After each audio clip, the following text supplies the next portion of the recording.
everyone, and welcome to Random Number Generation on this nice night. It is episode 69, La-Mulana Randomizer with Author Blues. Real quick, a few words here from Games Done Quick. GDQ 2023 online will be January 8th through the 15th. Head to gamesdonequick.com for more information. Game submissions are closed, but the second submission period for games released after September 1st is coming up November 6th through the 12th. See gamesdonequick.com for more details. Fright Fatale is a one-day event on October 23rd to celebrate spooky season with dark, scary, or horror-themed speedruns from the Frame Fatales community.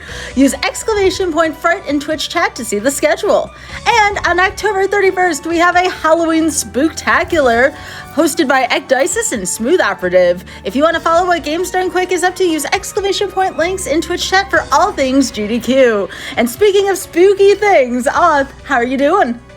Pretty good. Yeah, I was going to do a Halloween version of the randomizer, but those take a lot longer. So I decided instead I'm going to do a normal version of the randomizer, but the whole time I'm going to speak in a voice like this. That's all I got for you. I think the randomness is going to be the spooky part of this, if I'm being honest. There's some spooky characters in here as well. Now, this is going to be a long randomizer, so let's get started off just to get things kicked off here. So on your count... All right, 3, 2, 1, go. Good luck and have fun. So we were talking in the pre-show off. Where are you in terms of the original soundtrack and this remade soundtrack? I like the classic soundtrack, but I think, oh no, this is a pistol start. I think that the classic soundtrack's good. I'm a sucker for the remake. I think the remake's just better. Yeah, I agree. Okay, I got to write a few things down. So, since the last time on La-Mulana, there was a addition to the randomizer. So now we have NPC shuffle. So every door could show me a different NPC than the ones I'm used to. And there's also another feature for shuffling the wall seals, but I didn't add that in because that's just a pain. The thing is that a lot of those NPCs actually play like really important roles in the randomizer, so keeping track of where they are is crucially important. So I'm just checking all these doors really quickly to see who we got on the surface. Your normal cast of characters, no big deal. One of the guys we found on the surface is someone who we care about at least a little bit, Mr. Slush Fund. He loves fraud. Wait, isn't that Circle 8? I've also been reading through Dante's Inferno for reference. Yeah. Okay, so the bullets are free. So this is what goes on with the randomizer with random weapon start is the game is going to give you a random weapon, and if it's a sub-weapon, all the sub-weapons in this game require ammunition to use, and so they don't want you to get like soft-locked or anything, so you get infinite ammo. Well, not infinite, you have to buy it still, but it costs $0 in the shop, and it's kind of, you know, if you don't know a lot about La-Mulana Rando, if you've kind of seen La-Mulana before, and you're like, cool game, I've played it, I've seen it, you might think that pistol start is like the most incredible thing. Like, great, now the run doesn't matter anymore, it's too easy. The reality is that pistol start comes with its own challenges. It's the strongest weapon in the game. It's like unbelievably strong, ridiculously strong. But the problem is that like really simple things that should be quite easy, like just breaking a pot so that you can walk past it, now costs you 3 of your extraordinarily limited bullets. Okay, I gotta remember which one was actually selling the ammo. Oh, please don't tell me it's the guy at the top of the hill. That's gonna be such a pain. Oh my god, it's the guy at the top of the hill, isn't it? I'm begging you to not be the case. It's the guy at the top of the hill! This is gonna be the worst! Oh no. This is gonna be a long night. The ammo is really nice, and once I find another weapon, it'll matter a lot less, but I've got to make this trek every time I need another clip of bullets.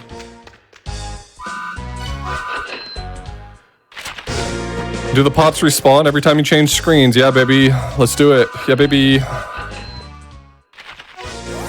All right. Let's head into the ruins. Let's see if we can find an actual weapon, because this is going to be extraordinarily cursed if I don't find a better weapon soon. So, Oth, what is exactly randomized within La-Mulana for folks who may have not seen this before? Oh, that's going to be such a huge get. So, the game of La-Mulana is an adventure game that's all about every religion's gods are actually space aliens. That's the main premise. And in it, you solve a lot of puzzles, but pretty much puzzles are solved by find item, take it to place. And now all of the items have been shuffled around. So while it's definitely not a new idea having this item shuffle, it is definitely ramped up quite a lot when you're dealing with something like La-Mulana. Oh no. Everything is terrible all the time. All right, I'm just heading into the ruins. So Oth typically does La-Mulana, what, a couple times a month on average lately, Oth? These days, yeah, I probably do a handful per month. I used to do at least one a week, but that's a good way to burn out. I've got 700 plus hours in this game at this point, so, I mean, sometimes you gotta take a little break. Yes, that's a lot of randomization and a lot of hours. So how long have you been playing, like, total La-Mulana Randomizer? Like, how many years? I think I played it casually for the first time in 2018, and it was shortly after I played it for the first time that I started playing Randomizer, and I've been playing it ever since.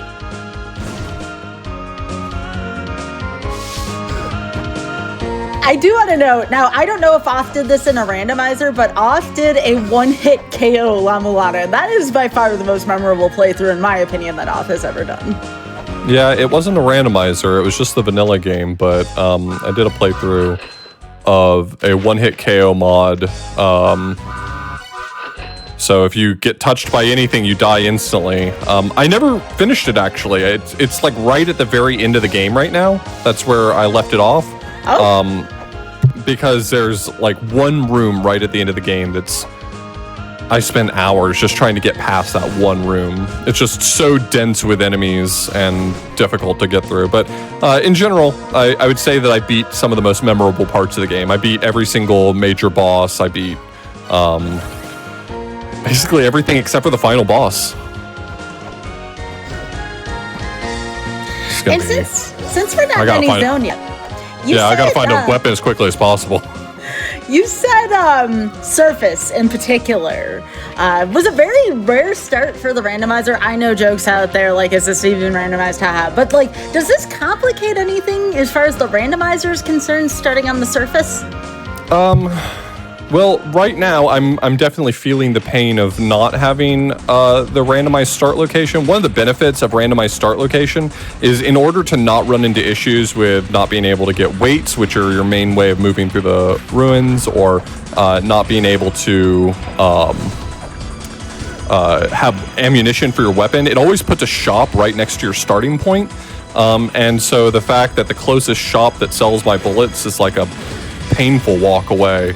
I'm definitely feeling that right now.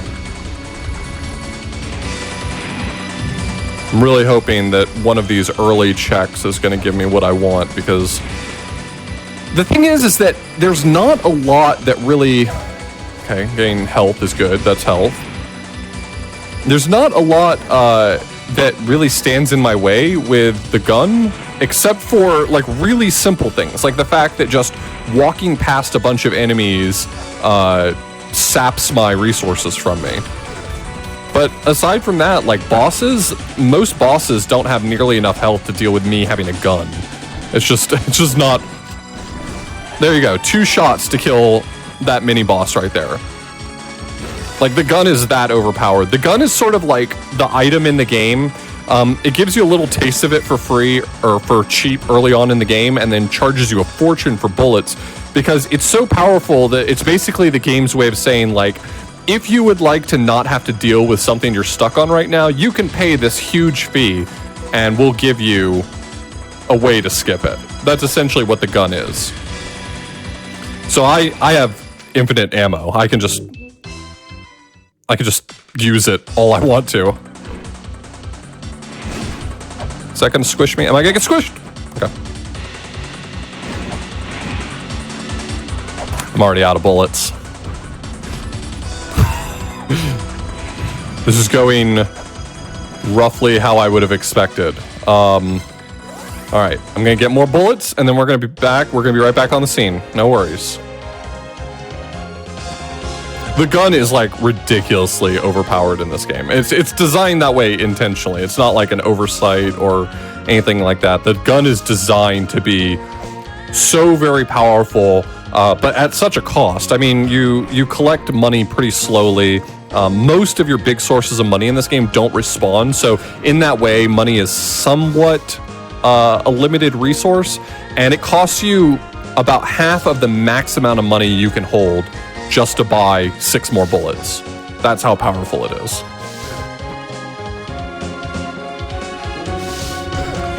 All right, so I'm gonna fill up on some health. It's way harder to walk past all these snakes and birds when you have no weapon.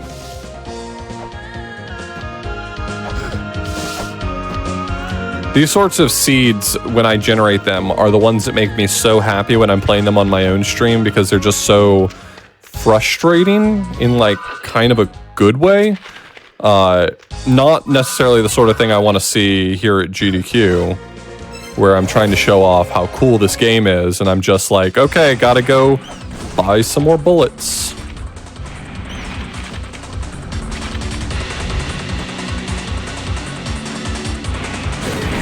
I wouldn't even be mad at Caltrops as my next weapon.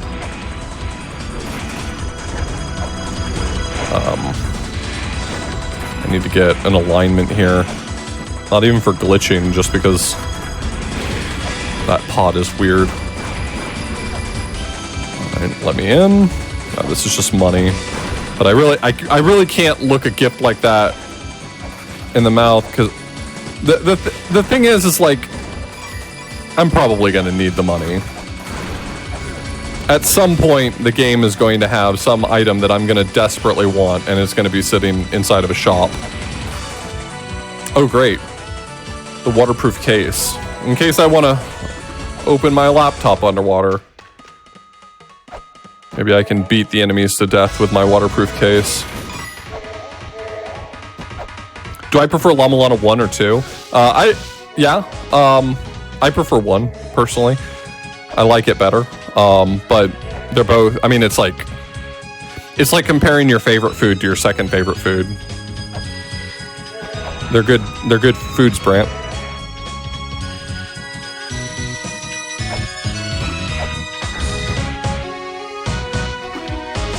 All right, so this is actually kind of good news to have found this place so early. This is a fairly early game location, and that's gonna mean it's gonna be a little bit easier to get around in here. That's the lamp of time. Let me mark that. That's also Never, if I'm not mistaken. Yeah, that's Never. She's another NPC that I care about. Her shop contents will change at a certain point in the game, and so she's another NPC that you're just kind of on the lookout for to keep track of. Let's see, is this going to be something over here? I'm going to have to go back for more bullets in a second. God, I cannot believe that it put my bullets as far as possible from me. That's a very La-Mulana thing to happen.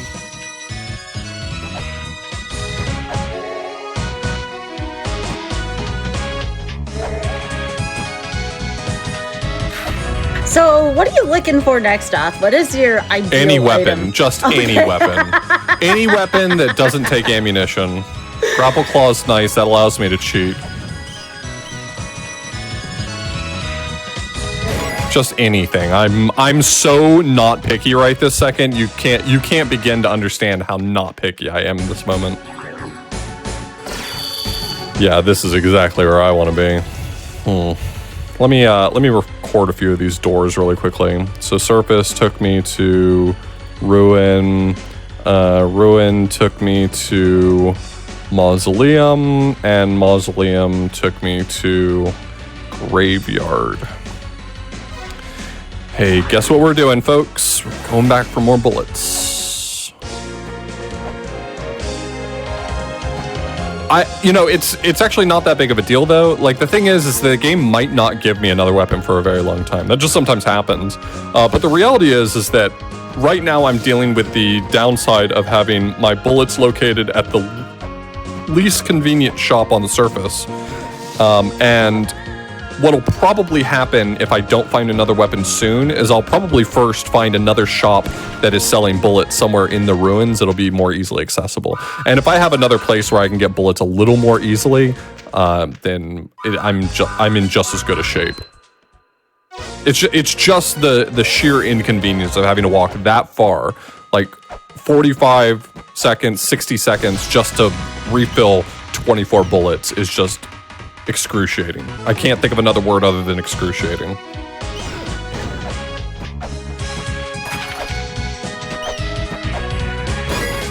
I was just talking today, I did a randomizer on my stream today, and I was just talking today about how funny it is that despite the fact that it's the same game all the time, and I know that this is probably a somewhat common randomizer feeling, but La-Mulana really feels this way to me, is that every single randomizer feels entirely different to me. It's not like I'm playing the same game and like some of the items were just in a different order. Like every randomizer that I play of this feels like it has a completely different flavor to it.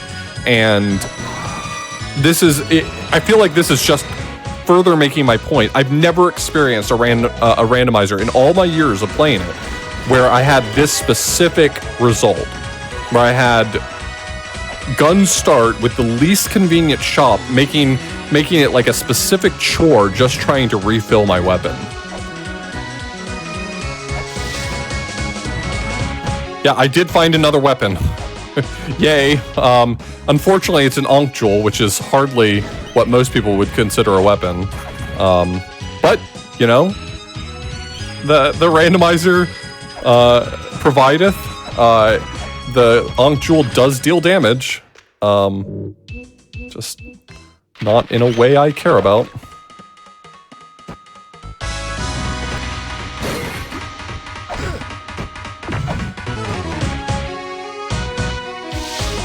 Is it really going to make me spend my whole clip just to see what's behind that wall?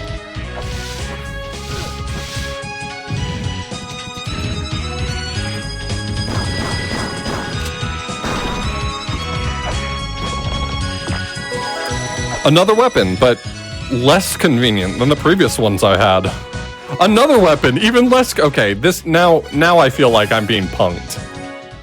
Where's Ashton Kutcher? I'm being punked now. I found like every sub-weapon now. None of them are useful.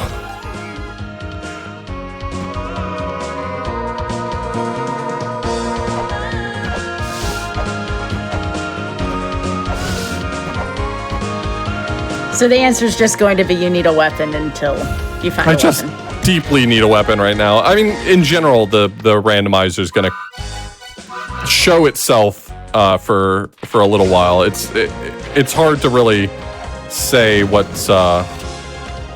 I'm looking for this early on. What I want is a weapon. What I want is some Ankh Jewels, and I need some items that are going to give me some open progress. And really, those bullet points can be satisfied by about half of the items in the item pool. But I just got to get there. Let's see. It would not be too hard for me to fight Sakit. I do not think that there is any benefit to me fighting Sakit right now. I could go through Graveyard and see where that takes me. There's not really any checks there at the moment in Graveyard, but there are checks on the other side of Graveyard, potentially. So that's where we're gonna go. We're gonna go this way. I have no reason to fight Sakit at the moment. I could kill him pretty easily. I've got an Ankh Jewel to start the fight, and I've got a gun that will end it. But it would be pointless. I did get, so I'm doing a lot of complaining right this second, but I did get one small benefit, and that's one of the big frustrations of having pistol as your primary weapon is that it takes 3 bullets to break every pot, and there's just like a lot of pots in the way. You're just constantly having to break them. But I found the bracelet really early on, which makes it possible to open or break any pot with just 1 hit, which has been saving me some frustration. I also just found the feather. That's a pretty huge get. I'd be more excited if I had a weapon at the same time, because both of those together we'd be in business. But still kind of hungry for a weapon. Okay, so I'm going to do a trick here called cat pausing. Cat pausing is a trick where you pause on the 1 frame as the screen is switching directions of scrolling, and it kind of disrupts the way that some of the hitboxes work. So now I can just like walk through this cover right here for an item I don't care about, but it allows me to skip like this big block puzzle here. I didn't have to do it in order to remove that thing that was blocking the item. I could just walk right through it.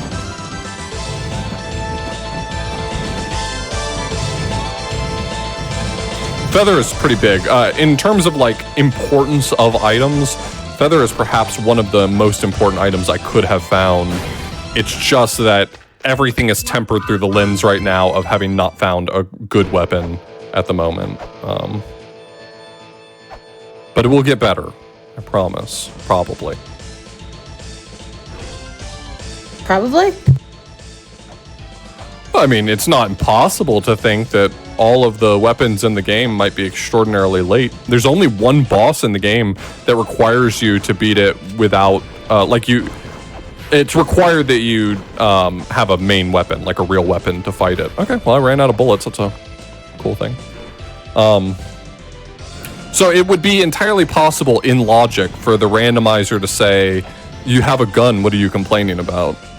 Without taking into account the fact that I'm inconvenienced by how annoying it is to get bullets for the gun. Please, I'm gonna kill you with this Ankh Jewel. Wait, what?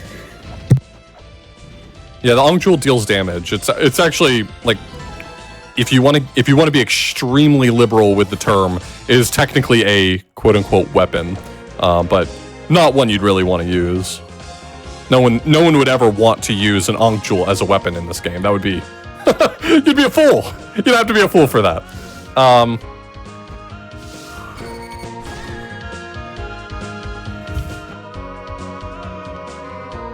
Well, yeah, I mean, technically Oth did ask for a weapon. Didn't say how effective it had to be, so I mean, I guess you got what you wanted.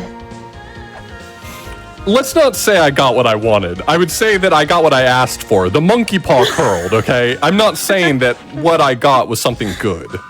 You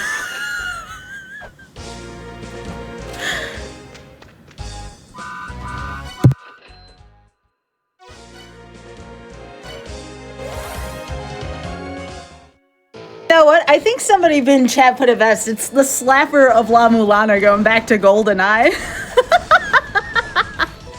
Oh, you know what? No. I'm not walking back for more bullets just because I wasted half my clip downloading a virus to my laptop. I do not need that item, and I furthermore do not wish for it. You may keep your item. Now, are there any other items out there that can also serve as weapons that you wouldn't be satisfied with, so everybody in the room knows? Well, there's plenty of weapons in this game that are not particularly good weapons. I was actually given quite a few of them. If you look at my tracker, I've got bombs, I've got flares. They're all weapons. They're just not good weapons. Well, you didn't specify for good weapons at the beginning. You just said that's weapons. The actual chakram. If I have more money later, I will definitely be buying that chakram. You're just picky about your weapons.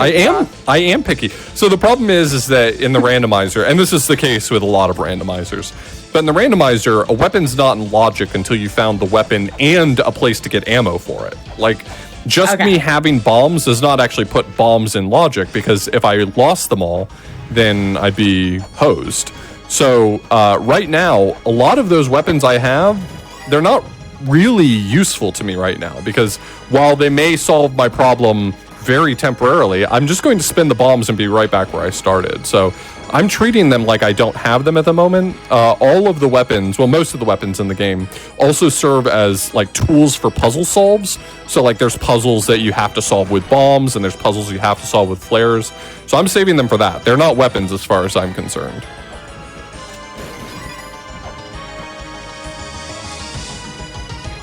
Chad, what's the over-under that Oth finds a weapon Oth is satisfied with before the 1 hour mark?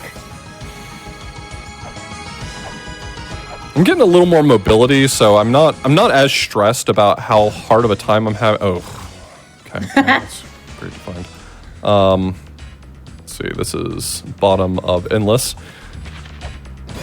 I can get a bunch of money right here, so I'm gonna do it, and then I can either push forward and cheat my way up to the top of endless. Yeah, I think that's what I'm gonna do, actually. I've got like no health, but I'm gonna use this opportunity to cheat my way to the top of endless. Actually, I can't do the thing I want to do. Why? Because I can't get past those pots at the top of the screen, I don't think. Because I don't have a weapon that attacks above me.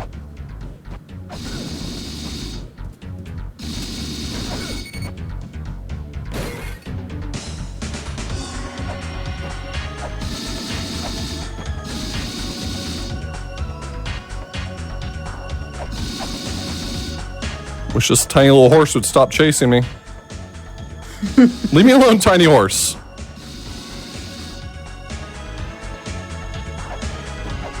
I'm out of here. No, this is foolish. This is nonsense. What do you lose if you die, Oth? Progress since the last time I touched a quick save. Anytime I teleport, that's a quick save. Okay. So death is punishing, don't get me wrong, but usually it's punishing if you like overextend yourself. If you walk through a whole area and then you find another area and you walk through all that area and then you find another area and you walk through all that area and you never touch a checkpoint, then that's how you lose a lot of progress. But in general, it's not too bad. So this place we found gives me a lot of little checks I can do again. So let's do it. Gonna cat pause here. Got the woman statue. That's not really much of anything right this second. I mean, it's a check. It's just not something I'm looking for specifically. I'm looking for real checks. Okay, I can get an item here if I can kill these 2 bats. Oh yeah, definitely stop there. Definitely just hang out there for a second. I got nowhere to be.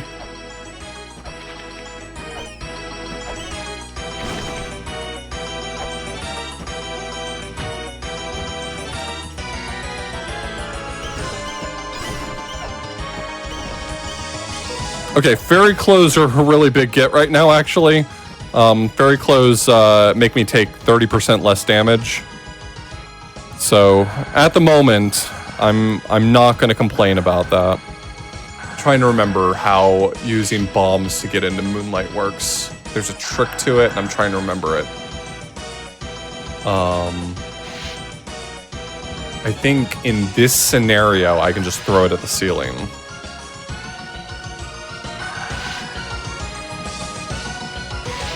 Okay. Party balloons. Whoever's birthday it was, thank you for ordering the party balloons.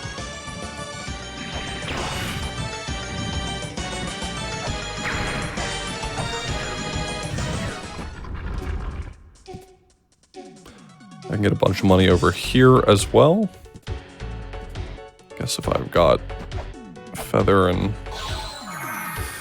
I'm looking at some of the collections of items I have, and I'm trying to read something into them. So this is the sleep within the woman check. So I gotta fall asleep by pausing the game. That solves the puzzle.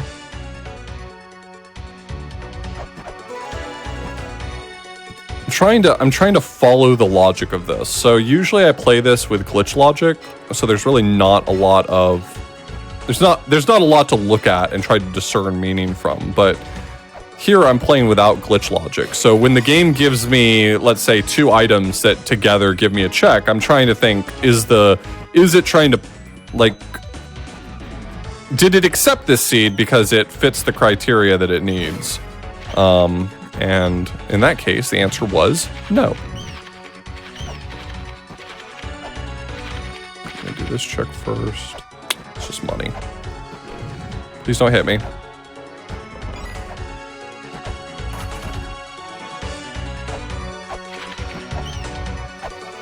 These bats here are brutal.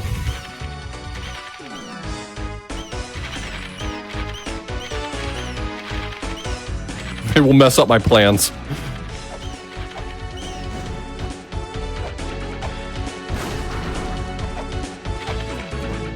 Oh, that's a trap chest. I'm not that dumb.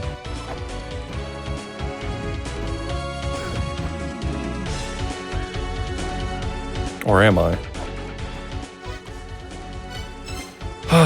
Okay.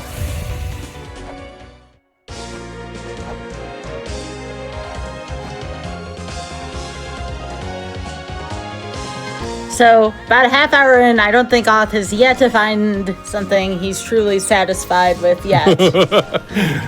We'll get there. Oh, we'll get there.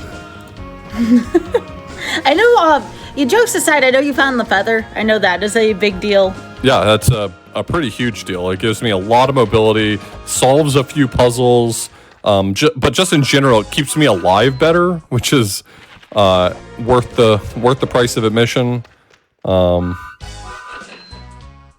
Look at what items I have and see what it's pointing me toward. Let's go to the top of Mausoleum of the Giants. I'm going to say that if it gave me the helmet so early, the only reason it ever gives me the helmet this early is because it plans for me to find Spring in the Sky this early. The way the randomizer works, it's not... So this is something that... This may not make sense to everyone, but La-Mulana randomizer doesn't use a forward fill algorithm. It uses just like just random sampling. It just randomizes the whole ruins and then answers the question, can you beat this seed? And if not, it throws it away and tries again. And so there's really no rhyme or reason to why it would do anything, but like, you have moments like this where I said, I wonder if this is going to lead me to Spring in the Sky, and then it led me to Spring in the Sky, and I don't know. I trust my magic.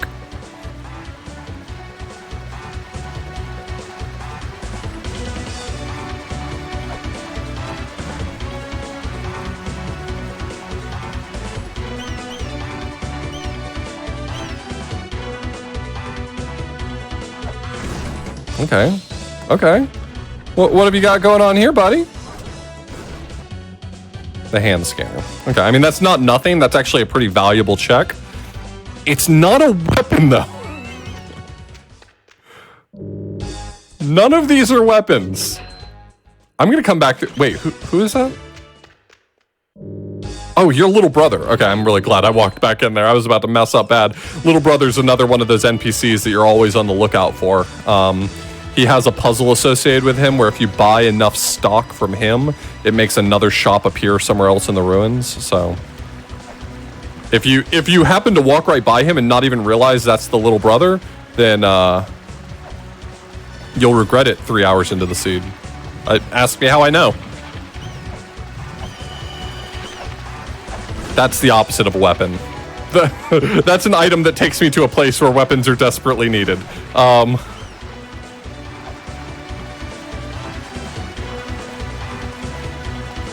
I feel like the randomizer has had enough of me.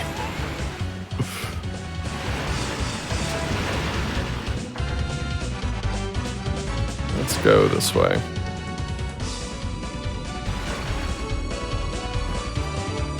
I can't wait to walk into Dimensional Corridor very soon.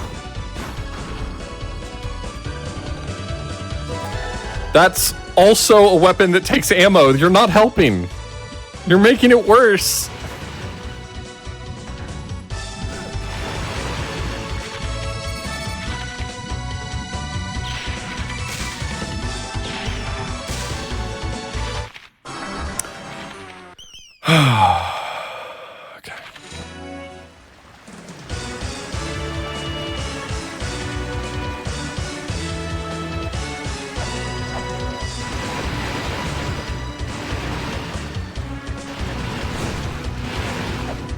Water kills you in La-Mulana unless you have a specific item to protect you from it.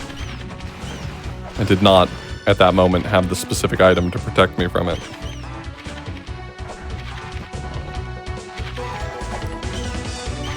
I gave my life for bounce shot?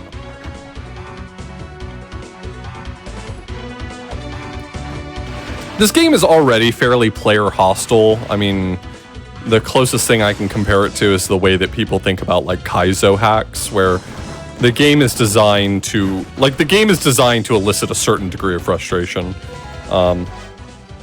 Sometimes the randomizer is really good at riffing off of that. Sometimes the randomizer just does a really good job of like, hold my beer.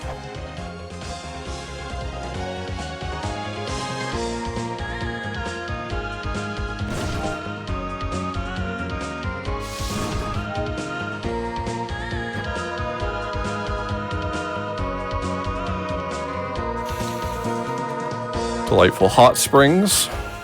Really helps to rejuvenate the soul.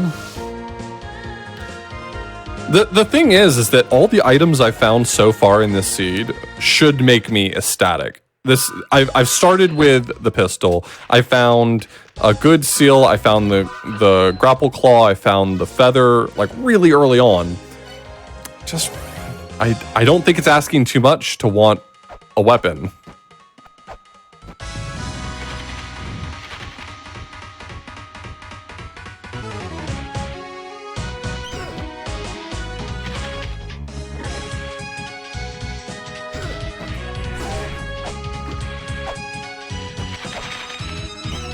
Tog. Yeah, if you're not familiar with La-Mulana, it's actually a pretty well put together story, all things considered. Oh, okay.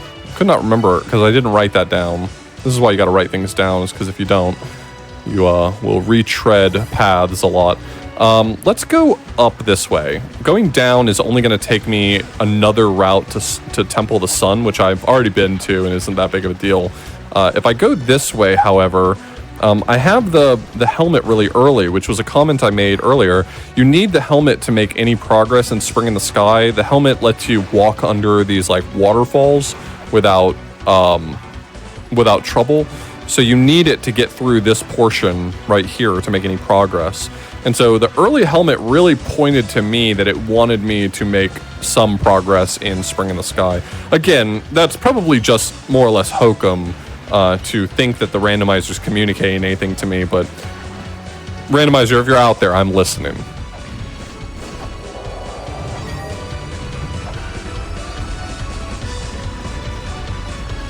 I'm pretty sure I did check that door in the hard mode room, yeah. Cog of the Soul. Not a weapon. Gonna head down that way.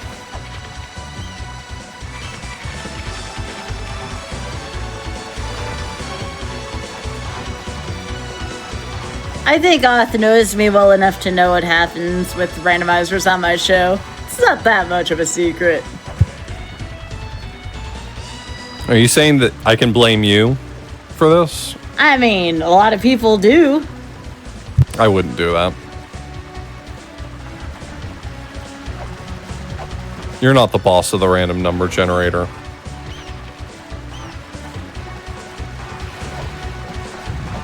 Please.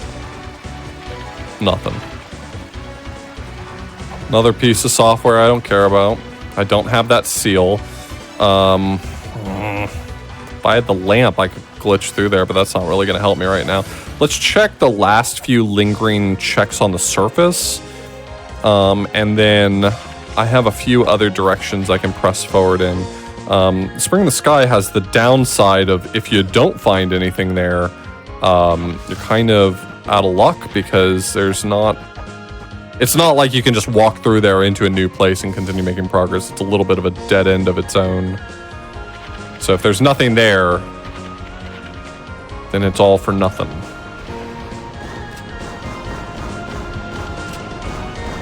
Hello? How many bullets? Oh, well. Thanks, it's a cursed chest.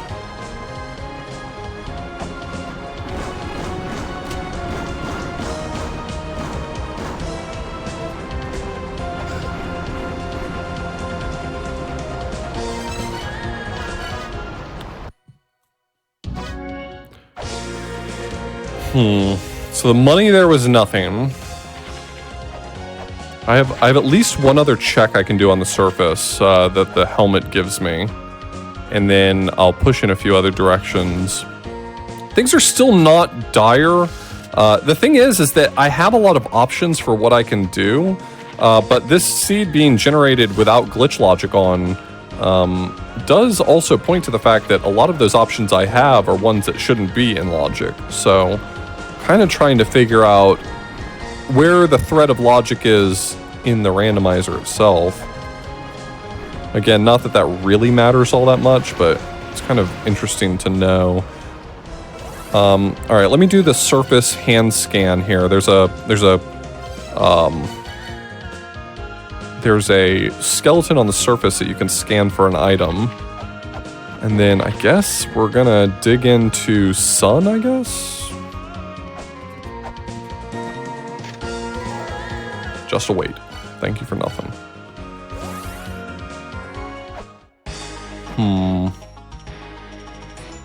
I have 2 exits out the side here.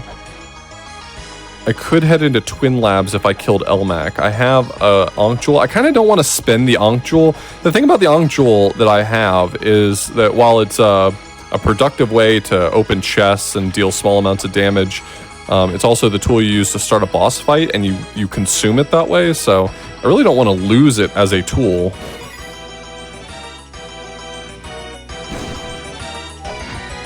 Not that the randomizer cares all that much about what I want, but...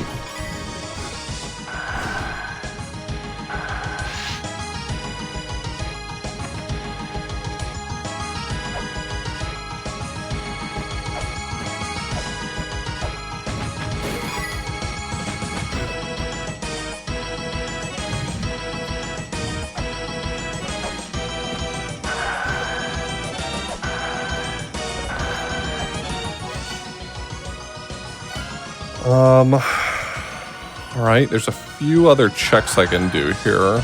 And in general, I can just leave here without too much trouble. So that's always an option. I can just hit the bricks.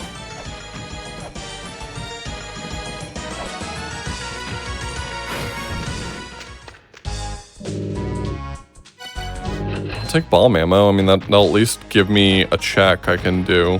So I have access to bomb ammo. I should actually probably record this shop, otherwise I'm gonna forget where my bomb ammo is. I have access to the Lamp of Time, but that's not a puzzle solve, and it's not really much of a tool anyway. At least not something that's gonna solve any particular problems I'm facing at the moment.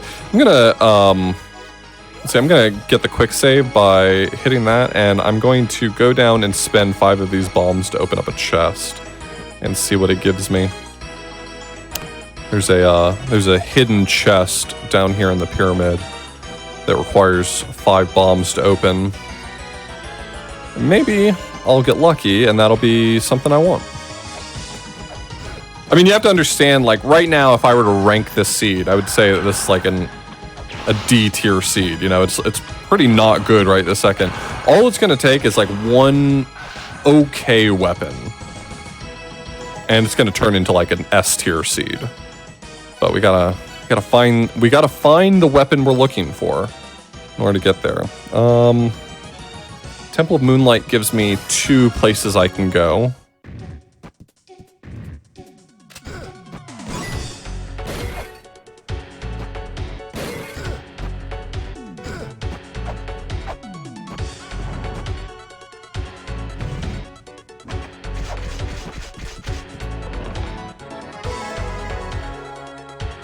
Diary actually gives me another check I can do right now. So I'll do that in just a moment. Diary often I end up holding on to for a very long time until I find the NPC who wants the diary. But we might be in good shape here.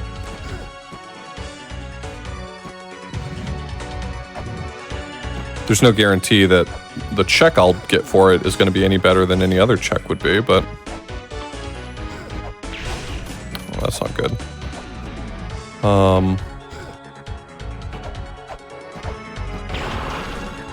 There we go, that's good.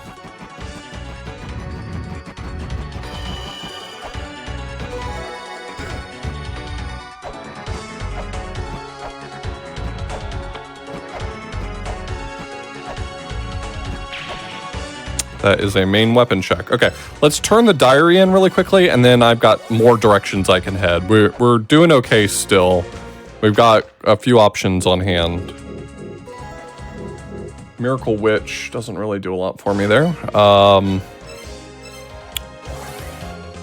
Let's try some exits out of Temple of the Sun. There's 2 more doors I still keep trying to make my way to, and then find other checks and do other things, but we'll once again try to make our way to a few other checks.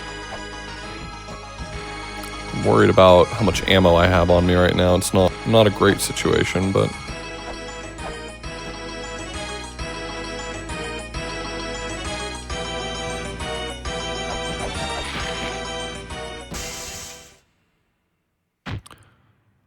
this might be an okay find. It's hard to say. I mean, there's only like 2 items I'm gonna get here, but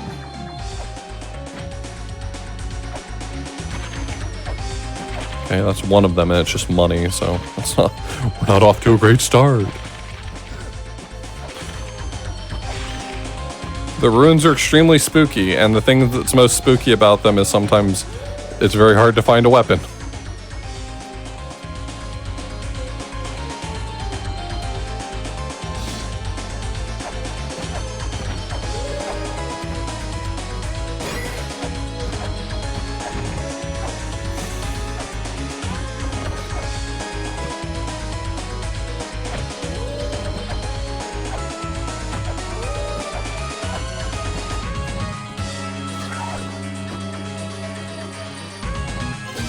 Do I have the right? I have Miracle Mirai.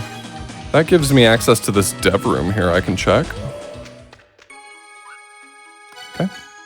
Never mind, I'll keep that idea to myself.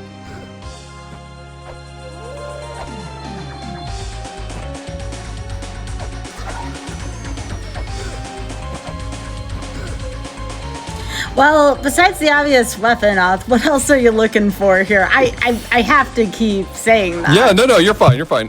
So the things I'm looking for right now, there's a few, like, so in general, the things that I need to complete this seed are going to be the Ankh Jewels and a few items that actually start boss fights. There's actually remarkably little that you need to beat the game. It just happens to be the case that every single check is locked by some item, so every item is progress. It's just only certain ones are strictly required. So the more Ankh Jewels I can find, the better. That usually tends to be the bottleneck, because you need 9 of them to beat the game, at least with the settings I'm on. That's kind of the big thing, honestly. Like, if I can find... okay, well that's actually good that I found that. That saves me from having to check some other stuff. So Moonlight top right was Goddess Tower top right. Okay, and just trying to record things really quickly so I don't lose track of them. Sun Door to Extinction top went to... God, I'm losing track. Went to Goddess Tower bottom left. Okay, all right. I'm in the floor.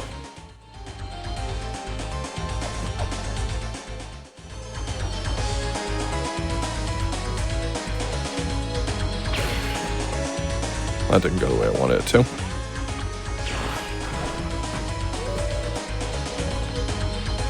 Caltrop. I've now pretty much gotten every single... I either know the location of or have gotten every single sub-weapon. I don't need a sub-weapon right now. First off, a lot of checks are gated specifically by a main weapon, and main weapons don't take ammo. I could just swing them, and I don't have to constantly be thinking about, am I going to go walk back and buy more bullets?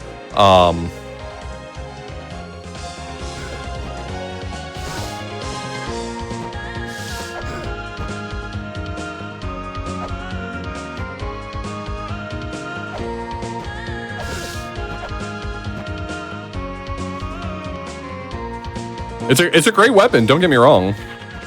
Just not one I want right now. Despite this setback of not having a main weapon that I'm interested in, or at all, despite that, I'm still making a lot of forward progress. You might be, if you're totally unaware of what's going on in La-Mulana, let's face it, a lot of people who are watching right now probably are somewhat unaware of what's going on right now in La-Mulana. You might be convinced by my complaining that I'm just making no progress, that we're doing nothing right now. And the reality is that I am still making actually decent progress. The issue is that I can't make the kind of progress I want to until I find the tools I need. What was the place that I used to get there? It's Main, Inferno Main. It's probably Inferno Main that got me there. I can turn around and try something else. I've got another location I can do. A lot of this isn't in logic right now, and I'm kind of worried that I'm missing an obvious thing that is in logic. Oh, that's what that was. Okay, I could not remember where that took me. Worried that I'm missing an obvious thing that is in logic. So what was Inferno Top? I got here through there. Graveyard right bottom. That's probably it. Okay. So if I have access to Graveyard and I have access to bombs, that actually opens up something else for me. So let's do that. Let's heal really quickly. And then I'm going to go back to Graveyard. That's going to open up certain parts of Graveyard for me. So I entered specifically the top door. That zip that I did gives me the top exit.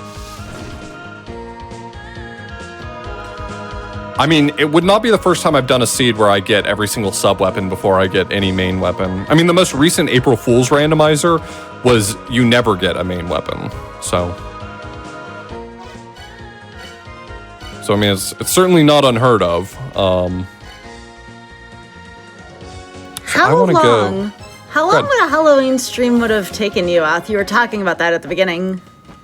It depends. So a lot of the randomizers, they have like special twists to them that make them take longer. I went back and looked at my playthroughs of some of the previous Halloween seeds, and they were all about 5 or 6 hours. The randomizer's made by the Zeroth Cat. She's been working on it forever, and she makes a lot of really cool holiday versions. And the thing about it is that they're all like completely different twists to it. So every time you play another holiday version, it's completely different than the previous one. So it's not like you build off of existing knowledge. They're just like fun, festive twists on the format.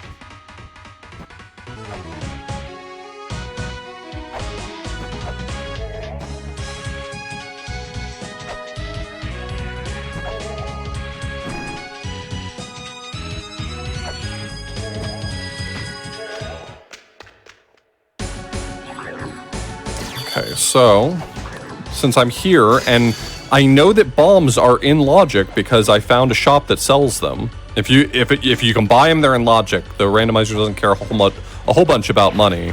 It just cares that you can access them. That gives me access to the other half of Graveyard. So let us.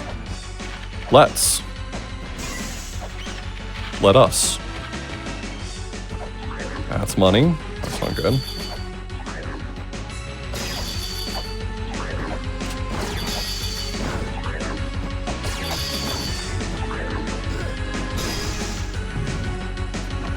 I'm going to do a little raindrop here that not a lot of people know about.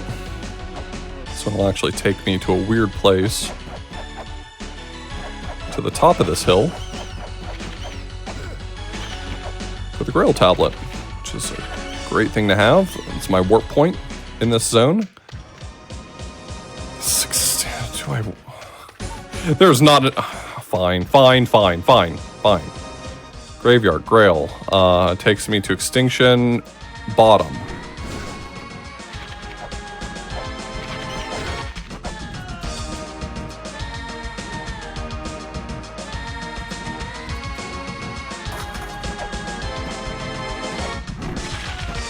It's all money. It's all just money chests. Everything's money chests. Let's see.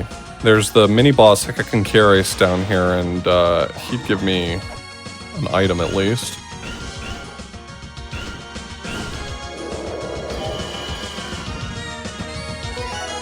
Twin statue.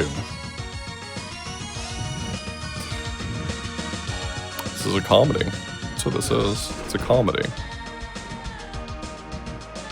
Or a tragedy, but that's going to depend on the outcome, I guess. Well, what definition of comedy are you talking about? Laughter.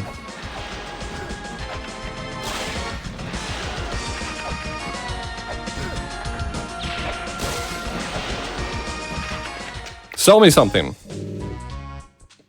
Sell me something else. Oh, I actually, Mr. Slush Fund's on the surface. I will buy his treasures for him. He'll be so pleased to see those treasures. He's gonna give me a big reward and a smooch right on the lips.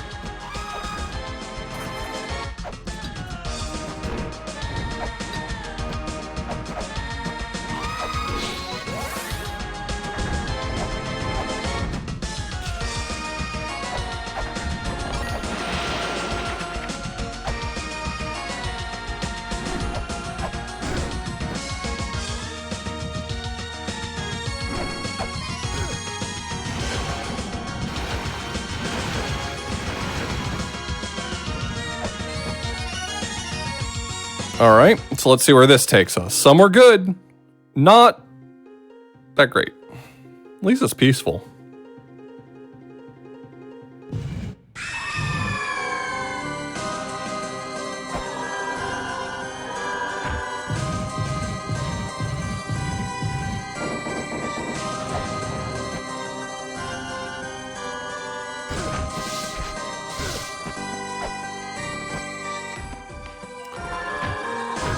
I don't think I found enough sub-weapons for sale that I would think that all of them are in logic, which means it can't... No, I guess there's really no reason to think that it would have to give me a main weapon anytime soon. I'm just hopeful. It's a weapon. You know what? It's a sword. We're not going to ask too many questions. I said that I was going to not be picky.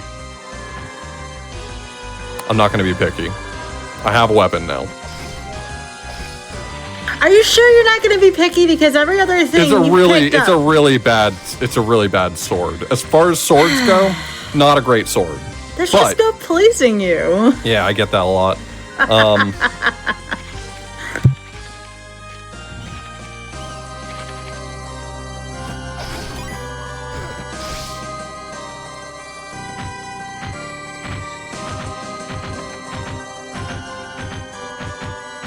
Honestly, for the way this is going, if it was going to give me any weapon as my first weapon, I can't imagine one that'd be more appropriate than this one. It's the perfect weapon to give someone who's already having a rough time.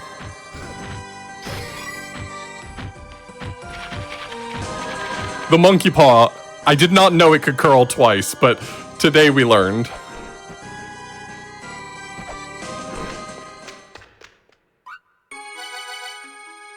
We're finding a few of the philosophers. We're almost certainly 3.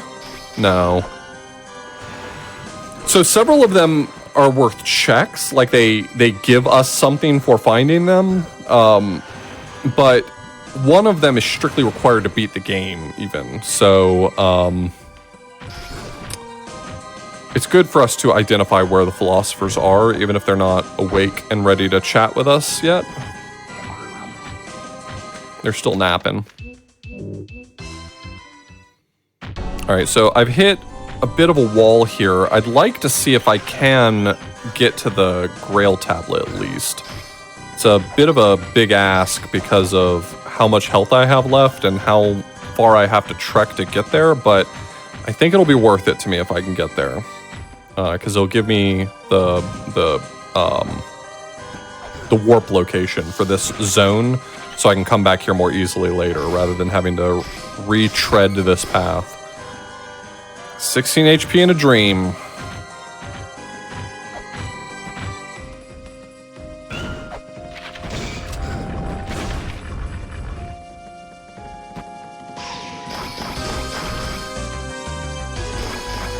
Okay, I wasn't sure whether or not the sword could hit that wall there. That wall right there has been a constant source of surprise for me. Every time I bring a new weapon to breaking that wall, I find out, oh, this one can? I wouldn't think it would.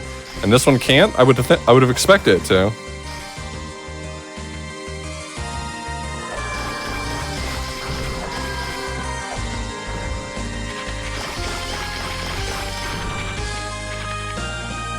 Hey, Oth, is there a good spot to take a break soon?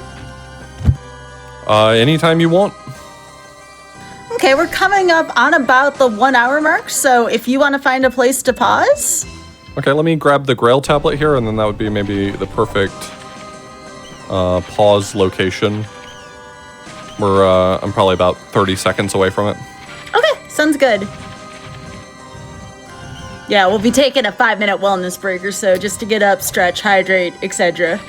These bats here are the special type of bats that only appear on the backside of the ruins. The fun thing about them is that they're just like the normal bats, except for instead of dealing 1 damage, they deal too much damage.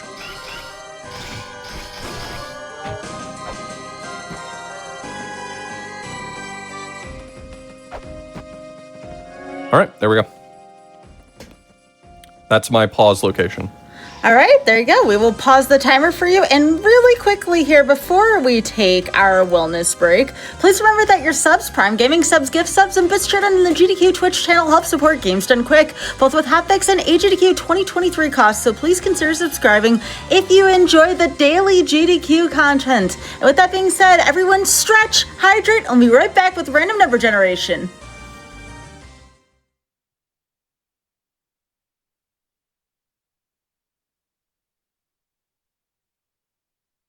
Generation, I am joined here by Author Blues, and this is La-Mulana Randomizer. Let's dive right back into it. You ready, Auth? Yeah, count me in. All right, in 3, 2, 1, go. See, I gave myself a little bit of lead time by pressing pause when you said 1 instead of go. A little trick I learned how to save time on a speed run.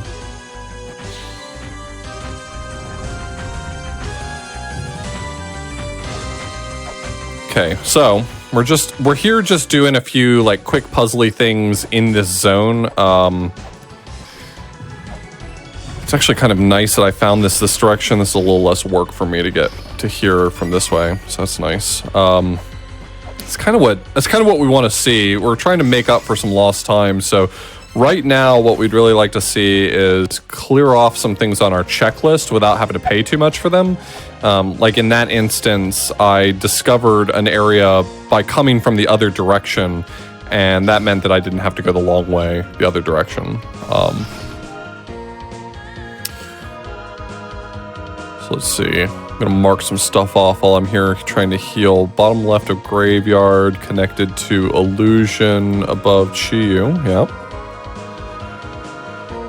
There's a few things I'm gonna need to go back for. While I was trying to make it to the Grail tablet, I did skip a few checks in illusion. Illusion is an awesome zone. We all love illusion. It's very maze-like. Like every game that has like teleporter mazes and stuff always gets a lot of grief for it, but not La-Mulana. People who play La-Mulana love teleporter mazes.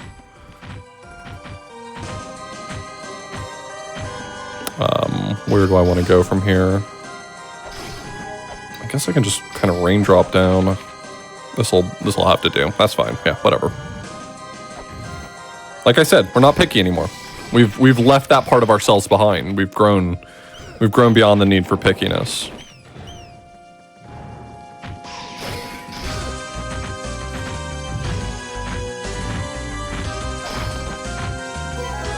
Okay, the talisman. And the best weapon in the game. Okay. Well, I'm not allowed to complain, legally speaking, ever again.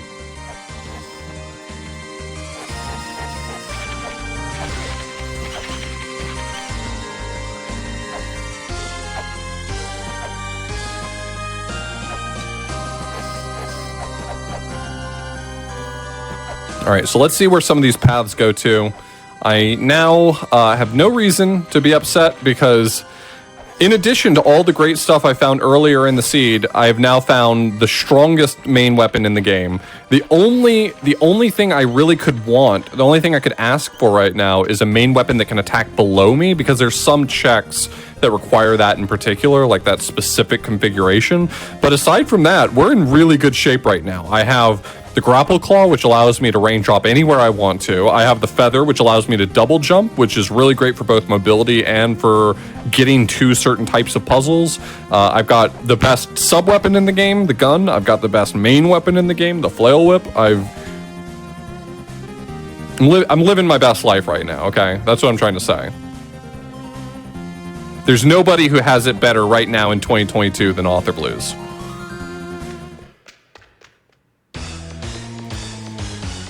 Let's see, 8-bit guidance, main door, and then 8-bit guidance took me to Gilatorio's ladder in Endless. Yep, okay. So I'm going to go up first to get the Grail tablet here, just so that I have kind of a reference point for getting around. There's also a few checks in here that I'm going to be interested in. An NPC here. There's a shop on the other side. This guy's apparently selling the good stuff. I will not inquire further.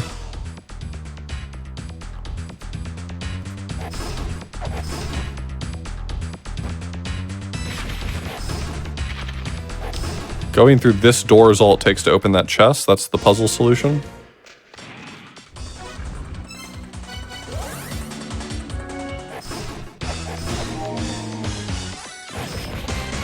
And that gives me the gauntlet, which makes my main weapons better because I can now attack faster with them. The randomizer felt really bad about how it treated me for the first hour, and now it is desperately trying to make up for it, and I'm here to say I forgive you.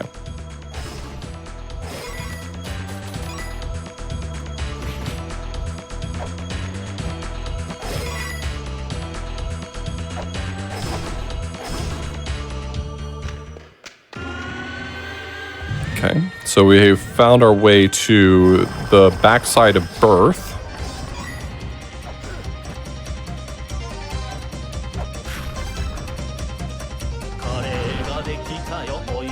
This is just money, but I'm about to go buy the lamp and kind of check off some things on my shopping list, so I probably want as much money as I can get.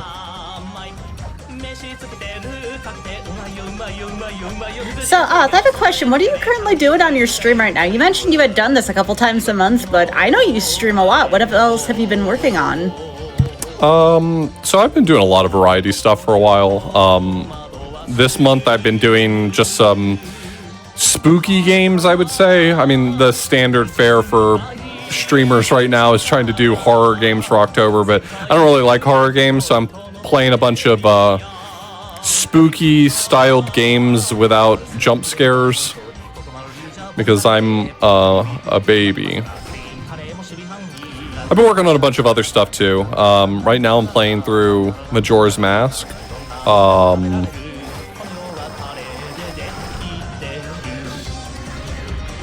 I've been wanting to get around to playing Maze of Gallius, which is actually the original MSX game that this is based on. This game is based on a really, really old MSX game called Nightmare 2 Maze of Gallius.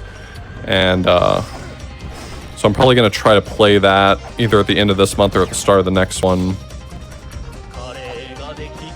There's nothing going on here, huh? Okay. It's just really nice not constantly having to go back to get more bullets for the gun.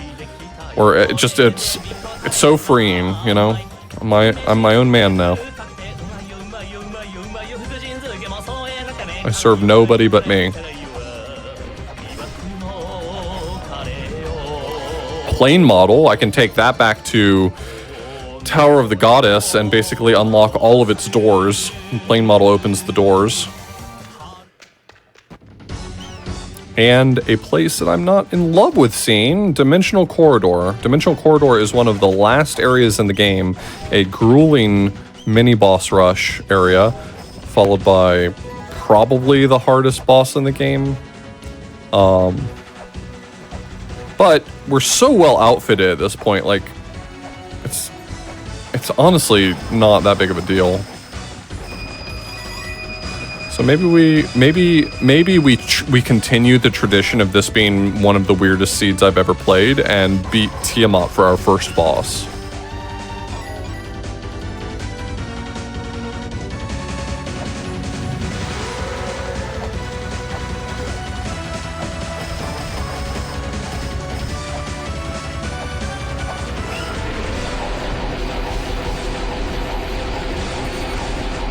Okay, this guy's just gonna kill me, huh? Well, you know, sometimes you just get what's coming to you.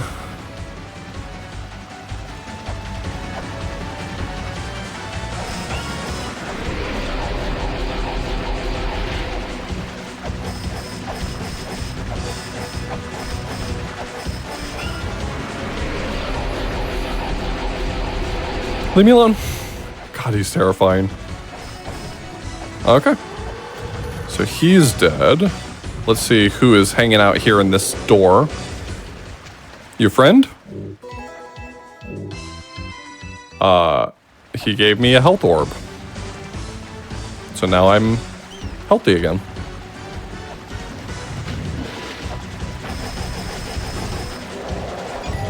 Easy boss. Tiamat isn't in logic until 8 orbs. Don't tell me about logic. Let me tell you about logic.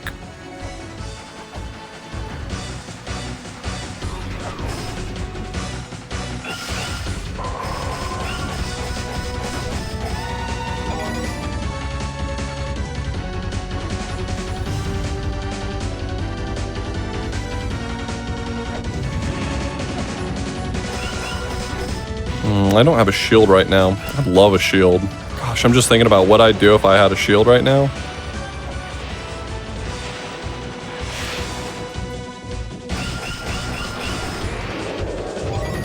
I'd block all sorts of things.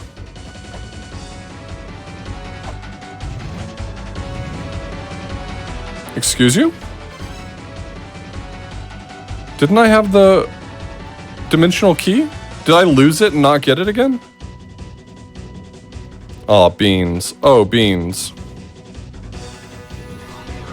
I must have died with it and not grabbed it again.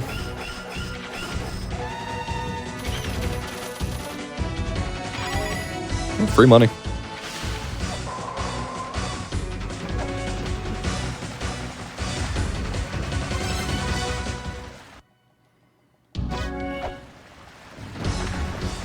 Okay, so where does this door take me?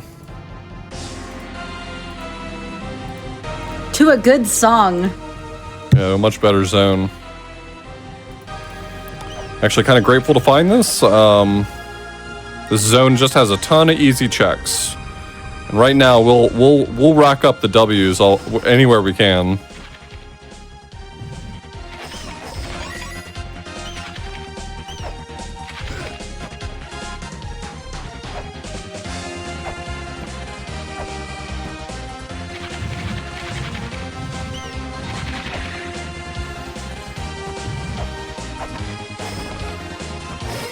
Another weapon? I mean, at this point, like, thank you for the weapons, but you already gave me the best one. You don't have to. But thank you. But you still don't have to.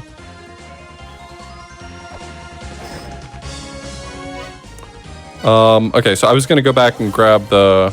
Fortunately, for some reason, I'm not usually very good at, like, recalling where I found an item, but in this particular case, for some reason, I remember distinctly finding the dimensional key right here, so no problem finding it again.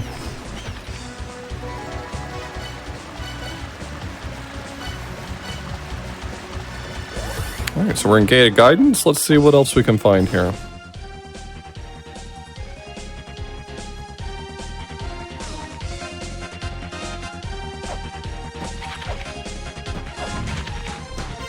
Okay, not very nice.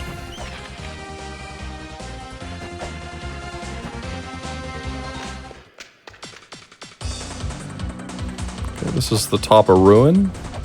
Not a bad find. I need to go in here anyway and hit that switch in the lava.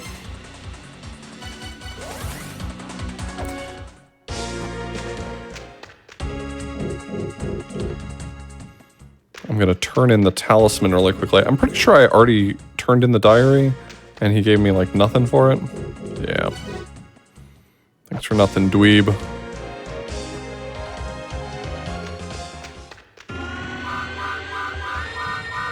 Where was Mr. Slush Fund? It was one of y'all. One of y'all's was the Mr. Slush Fund. There you go. He gave me the anchor. That's actually a vanilla, the vanilla item he has.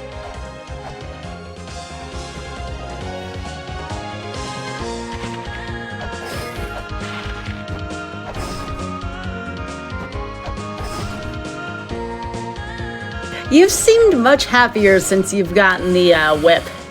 Well, it certainly takes a big load off, right? I mean, yeah. The thing is that, like, I don't mind having, like, a not particularly great weapon for a really long time. That actually doesn't bother me all that much. The issue is really when you have something like this where it just was such an ordeal to get more bullets for the gun. It became, like, such a chore just to do the bare minimum, so...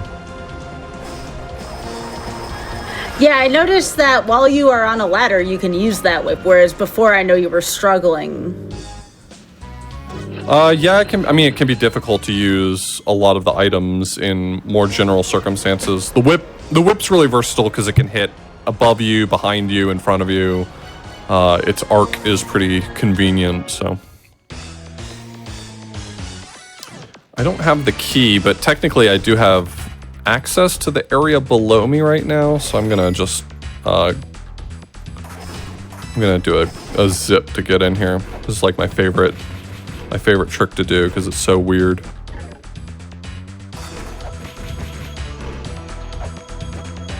Alright, I think I messed up my alignment there.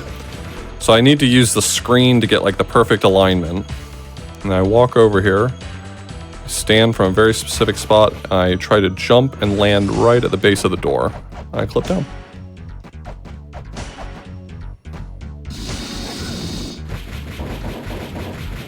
Love it.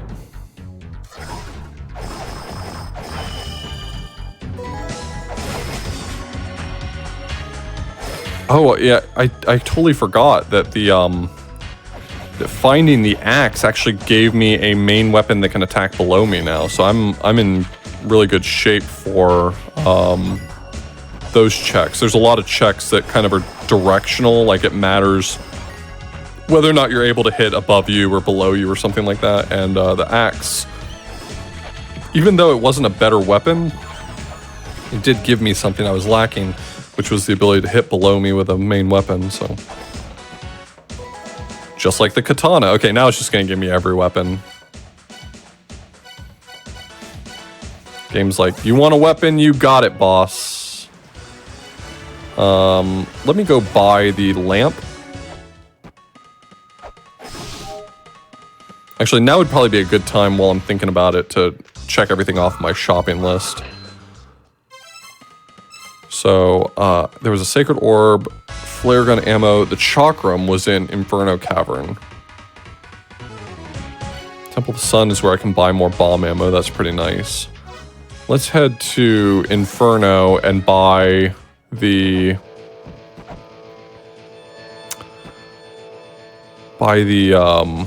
chakram. It's a really, really good weapon that's going to help us a lot later.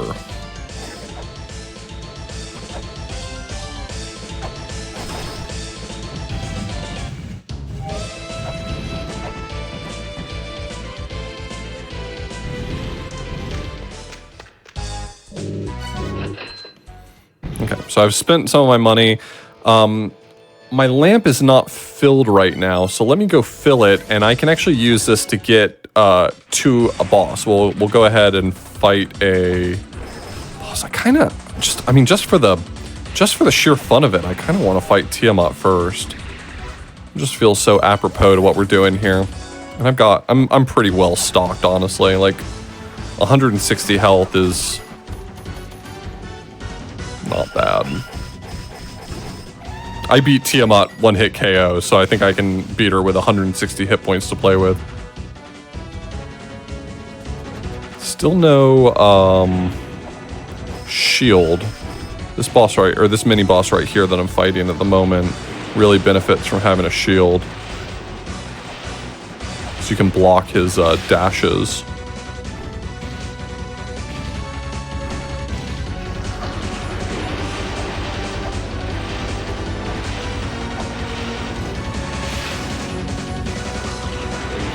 All right, man. Nobody's impressed by you.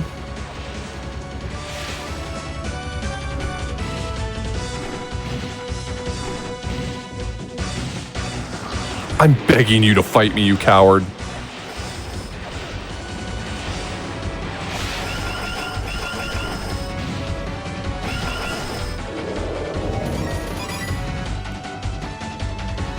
Quick, what's this boss's name? Ugalu? They all have really messed up names. They're gods from Mesopotamian mythology.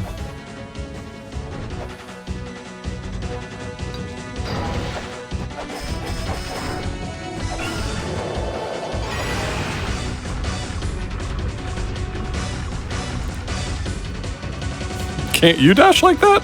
I don't know. Can you dash like that?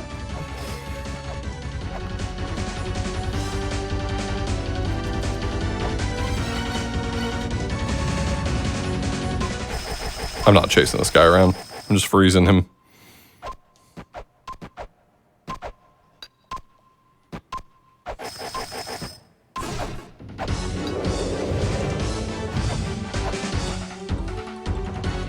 That looked like cheating to me.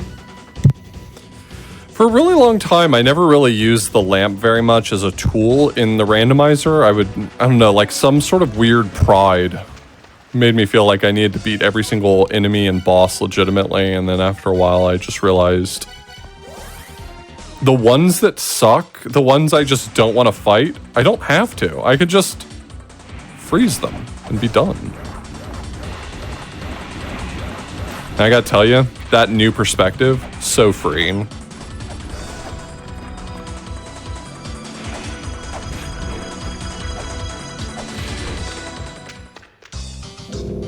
Absolutely not. Under no circumstances will I be buying a bikini.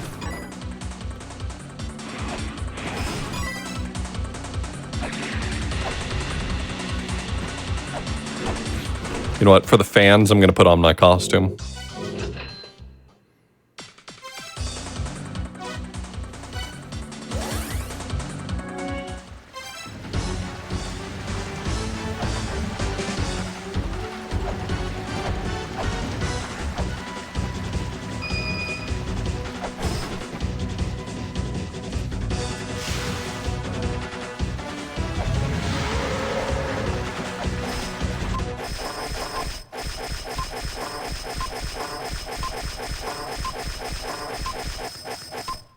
See this guy, he just zooms all over the place? Or I can just freeze him. Not my problem anymore.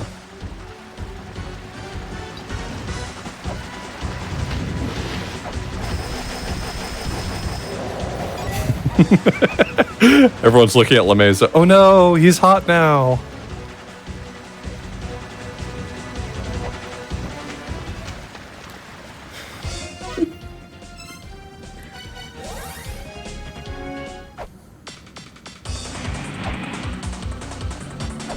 Arthur, are you having a fun time in that costume? I am. Is that for Halloween? Is that what the explorer's exactly. going? Is that what he's going for Halloween as this year? So the story in the game, Yeah. once you've beaten the 8 guardians, a new optional temple opens up called Hell Temple. And there's a sign at the beginning of Hell Temple. I'm paraphrasing because I don't remember exactly what the text on it is. But it's something along the lines of, the reward will not be worth it. It's essentially just warning you, like, if you choose to play this optional content, there is no great prize for you. It will not have been worth your effort. Oh, that's a good find. And if you beat it, the guy at the very end of the temple turns your ice cape into a provocative bathing suit. You're supposed to take it and deliver it to his daughter, Mulbrook. And LeMayza just puts it on. He just puts on the bikini.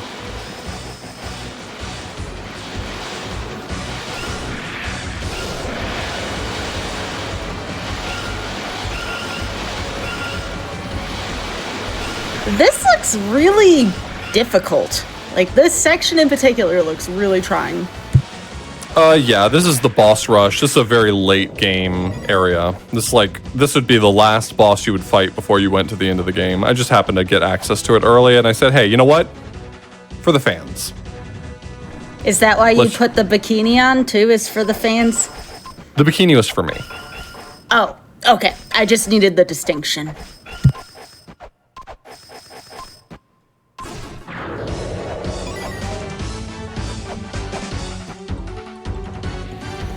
Mulbrook is the daughter of who? Mulbrook is the daughter of Dracuet, is his name.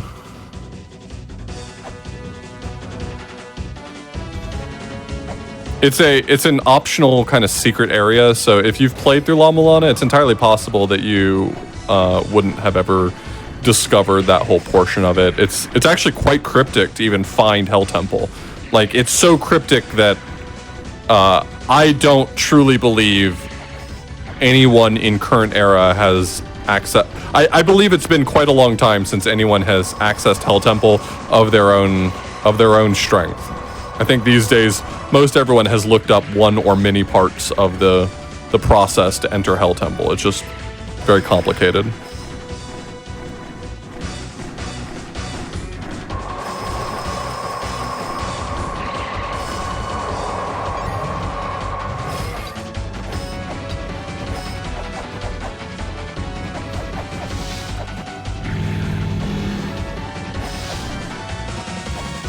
Yeah, the ladder that gets added in that room is just quality of life.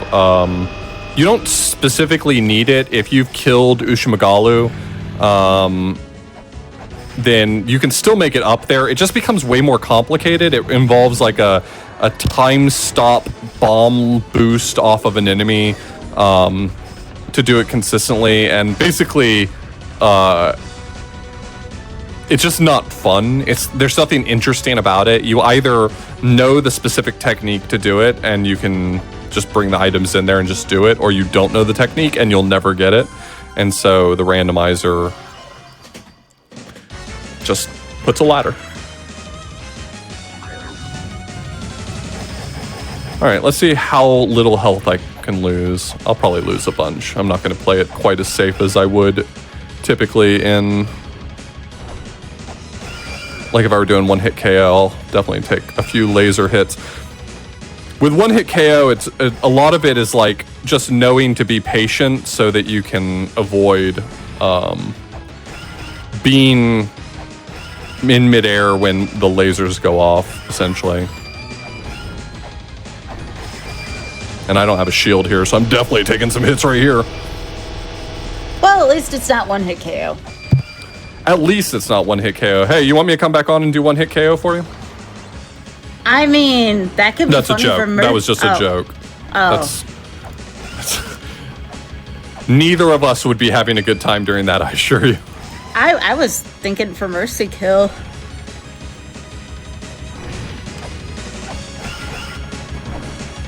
But this ain't exactly rusty for you either.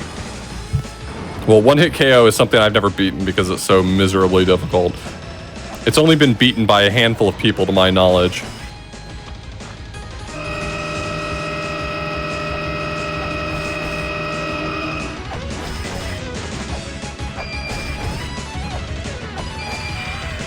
It's not too bad. Only lost, what, 42 health?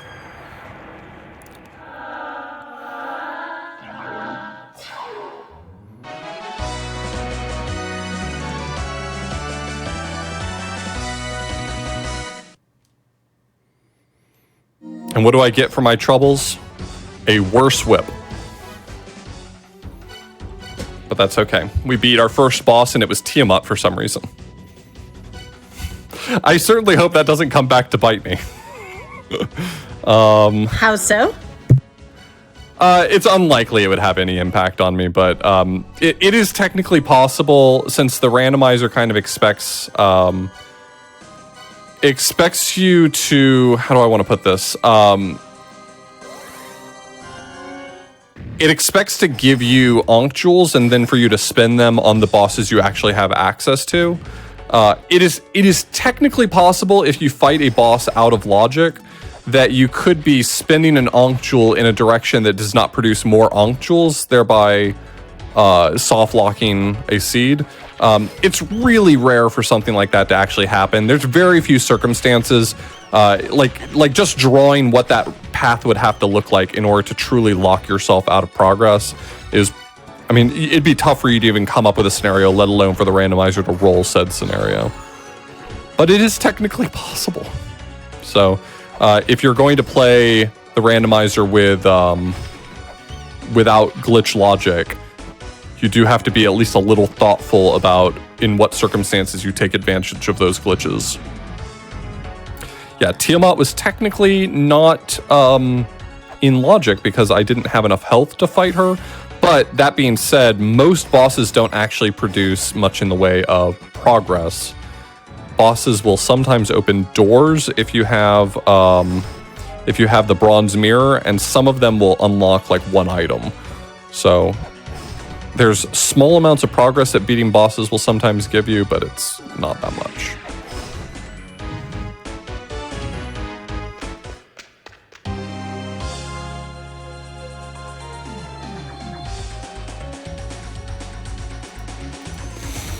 Have I not accessed the other direction there? I feel like I've been here several times and I must not have ever checked, or I just didn't write it down the time I did. So let's take this moment to answer the pressing question.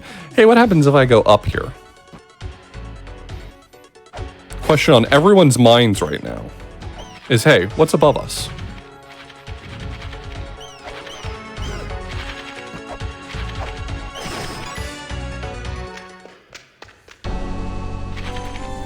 Oh. So, question I like to... oh, sorry, go ahead. No, go ahead. I didn't have any. A question I like to commonly ask here, and I think I know the answer for this, but just for the record, at what level of familiarity should somebody have with La-Mulana, the base game, before attempting a randomizer?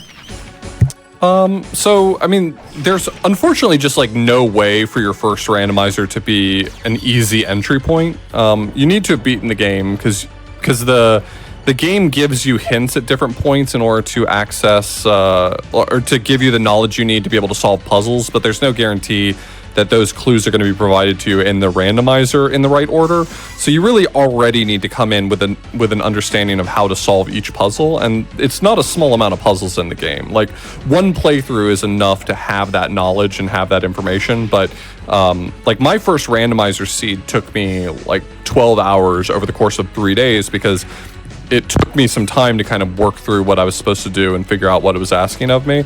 That said, as far as like what level of familiarity you have to be, you know, if you're willing for your first one or two to be a little bit slow, it's really easy to kind of just get into it after a few tries. So I don't actually think it requires all that much from the player. I don't think that there's a big demand for you have to be this experienced. The randomizer has a lot of options for making your first few attempts at this game easier. There's a lot of like quality of life things. You can tell it to start you with certain items that you'd like to have. There's ways to make sure that it gives you kind of like, it expects reasonable things out of you. So like expects that you're going to be really well equipped for each boss that you fight. So a boss won't be in logic unless you have really good equipment for it. There's a lot of settings like that makes the experience for your first time really good. And, you know, after that, you can start to turn some of those down. Like, I often play with a lot of settings that would make the randomizer probably much harder for a first-time player, but you can work up to that. And then my second question is, how many tricks would you recommend someone knowing? I've seen you do a couple of things where you like scroll back and forth between screens and things like that. Should someone know how to do that before attempting a randomizer? No, so the randomizer is really nice. It has just some checkboxes. You tell it what glitches you're willing to do or that you know, and it will only factor those ones in. So if you've only ever learned how to raindrop, you can tell it only expect me to use raindropping. And if you don't want to do any glitches or you don't know any glitches, you can just turn them all off. That's perfectly fine. I think for your first seeds, it's actually better to not have any glitches on in the first place. You kind of want an opportunity to understand what the normal flow and progression is of a randomizer. But I find the glitches in La-Mulana to be extremely fun and satisfying. I really like them. They're a lot of fun to do and to learn how to do. And so I think it's relatively common for people who pick up this randomizer to learn some of those and work those in.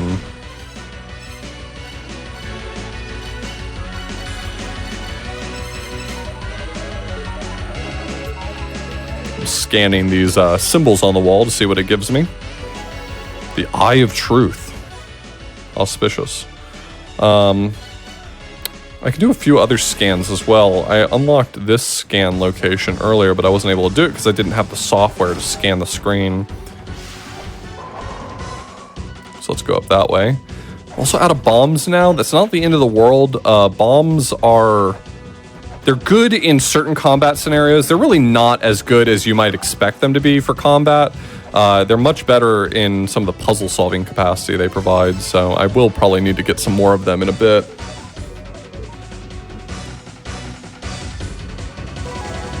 Mini doll. No thank you.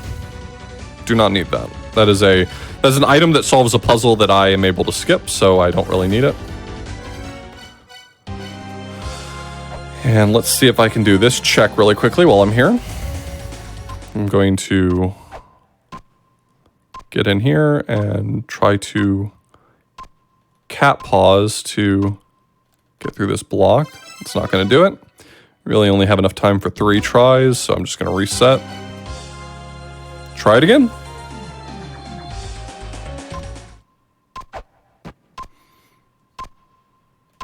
This trick here is called lamp glitch. The idea is that if you use the lamp before you enter certain screens, some things don't load properly, like some walls don't have collision, so you can just walk right through them. It's kind of a neat trick if you know where you can use it.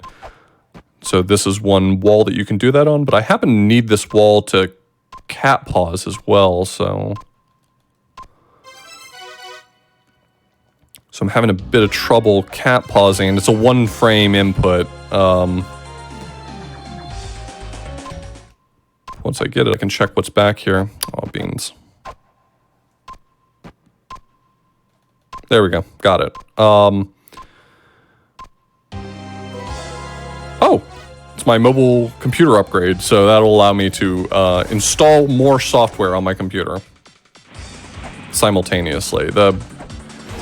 There's a lot of like little quality of life features you get from installing software on your laptop, and it's only big enough to hold a certain number of programs, but I got the upgrade, so now I can hold more. Let me find a ladder so I can ladder clip into something. So if you warp on the same frame that you press down on a ladder, you can clip through some floors. It's kind of a nice little trick.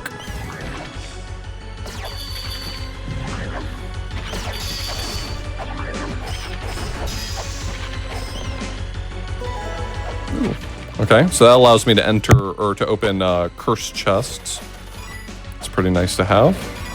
What direction would you say this seed is taking off? I know it started out harsh with the weapons situation, but how's it going now?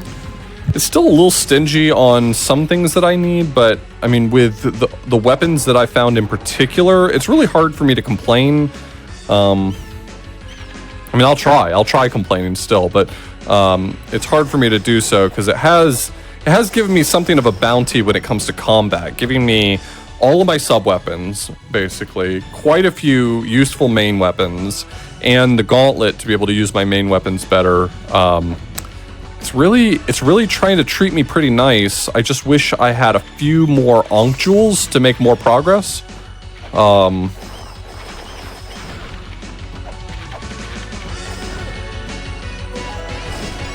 Really hope the game would hear me there.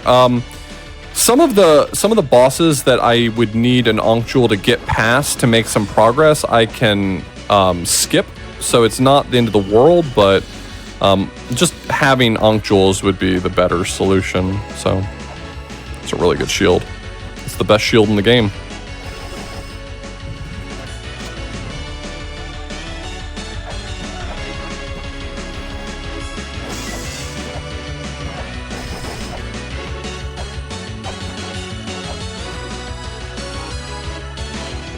Okay. Just a random NPC.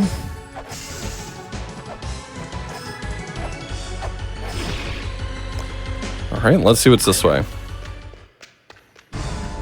Really, things just haven't been that bad. I am not finding like this huge boon of great items at the moment, but the items I am finding are perfectly fine.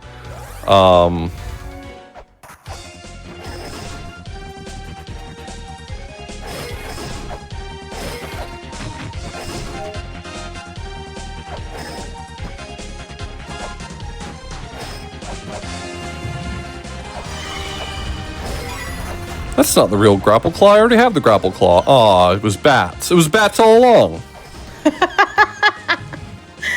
Was that a thing that happened on your one-hit KO auth? Is that, or well, I suppose that wasn't randomizer. That was vanilla. Yeah. But like, can that happen in the base game where you go to grab something and it's bats randomly? So it's not random. There's certain items that are like trick items in the base game that are bats. So I knew where they were, and so I didn't get got by them. But yeah, I mean, the randomizer can move those around, so. It's the equivalent of finding like an ice chest in Zooter, for instance. That's pretty cool. Yeah, yeah. Let's see. So that was Temple of Moonlight door, led to 8-Bit Mausoleum. Got to keep track of those. If you start to slip on recording some of these, it gets pretty gnarly. This guy's gonna get me. Don't die.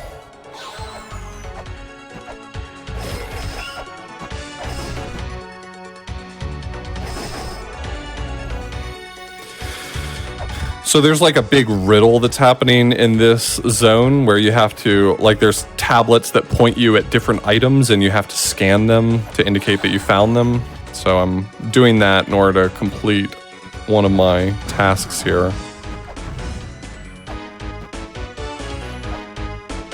That's why it seems like I'm going to places and then doing nothing. That little flash of light that's happening is me scanning those locations to indicate to the game, I have solved your riddle, thank you.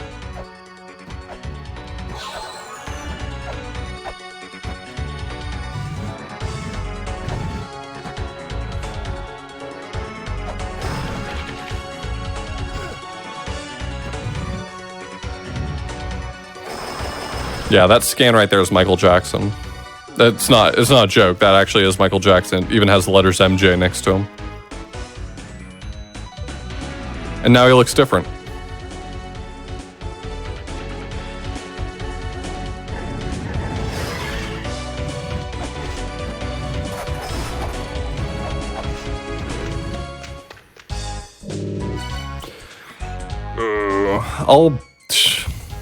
I'll save the shop information, but I'm not paying for that right now.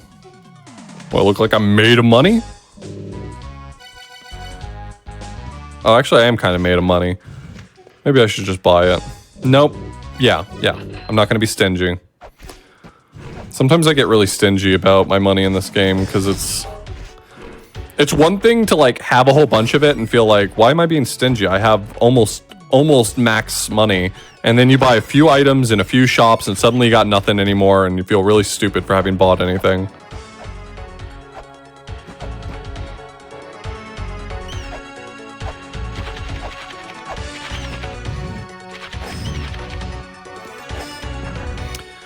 Did I find Mulbrook already? I would have written it down if I did. No. I haven't found Mulbrook yet. That's fine. Do I have the Book of the Dead yet? No, I don't have the Book of the Dead yet.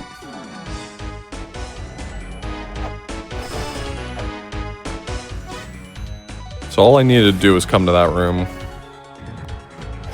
That sets a flag for a check later.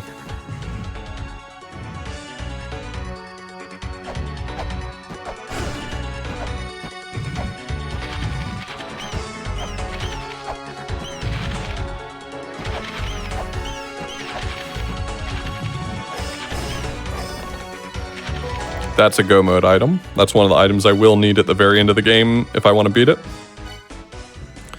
And you know what? I'm thinking I do want to beat it. I'm thinking I'm into that idea today. Let me take a look at what doors I haven't checked on my tracker.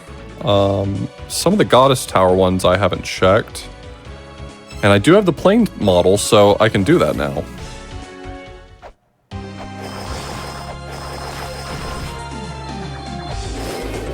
Well, that's a different problem. But, fortunately, the goddess statues disappearing do mess with the hitboxes just a little bit. Can I, like, cat pause this, or... I've never come from this direction under this circumstance I can remember. I'm gonna try to cat pause this really quickly. No. Can I lamp glitch it? I can. That's ingenuity, baby.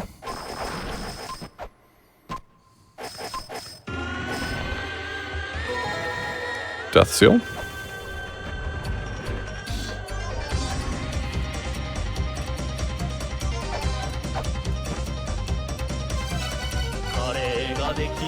Yeah, at the end of the game, wherever Mulbrook is, that's my actual escape location. So that's one of the reasons why NPC Rando is so good, because it actually changes parts of the game. When the people you need to talk to do certain necessary pieces of the run move, it changes things quite a lot.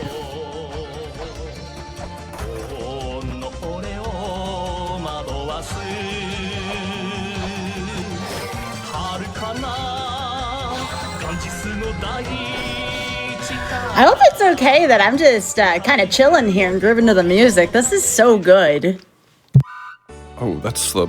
Okay, that's one of the NPCs I have to write down. Fairy Queen is at the Birth NPC. Okay.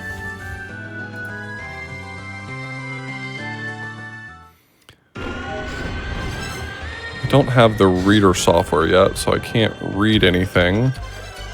I did buy the... Wait, is this going to actually have paid off? Having bought the Crystal Skull? There's no way that I'm going to benefit from that. Oh, I'm out of weights. I'll never benefit from anything.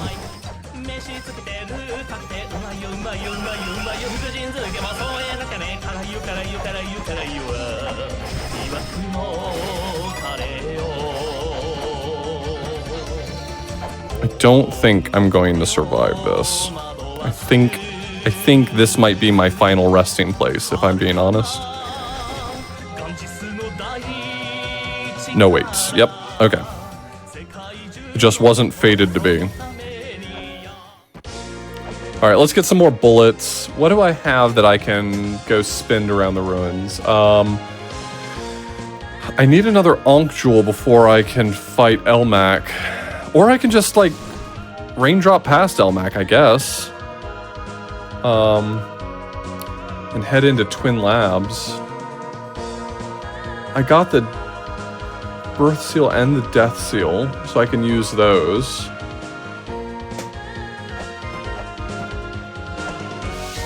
Let's get some more bullets.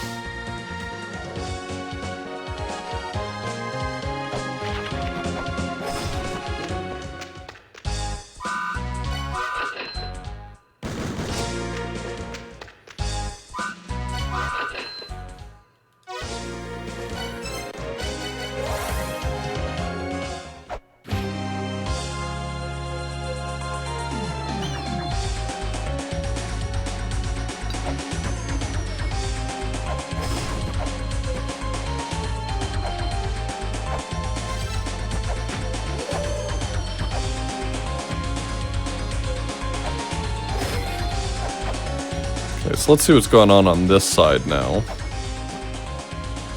There's a shop over here I can get to with glitches.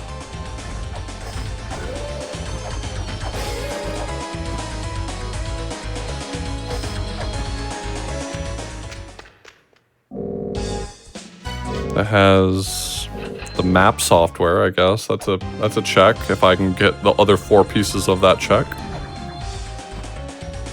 I don't think I can do much else here though. That is where this thread ends.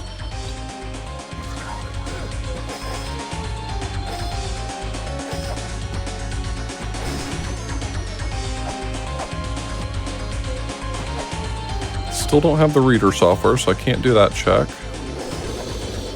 This was from where? I remember coming this way. Oh, yeah, let's check the other door.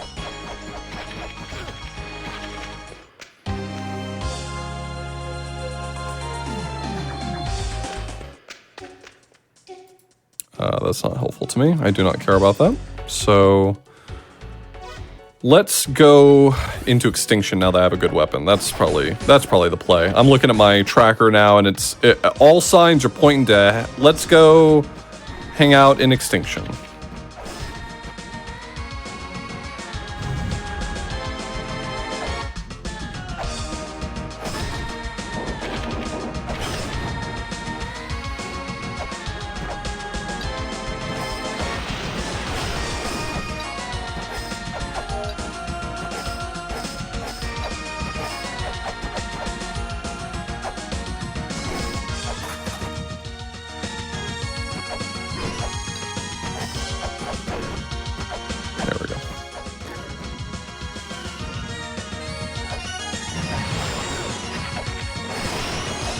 Forging all new paths today. We're not doing anything we usually do. Still didn't buy any weights. Didn't feel they were necessary, I guess. I can go to literally any shop. I thought you'd seen it all with this randomizer. Never seen it all.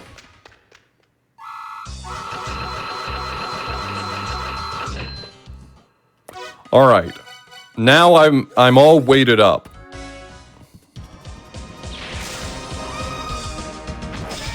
There's a ladder over here I don't think I've checked. Let's go this way, actually.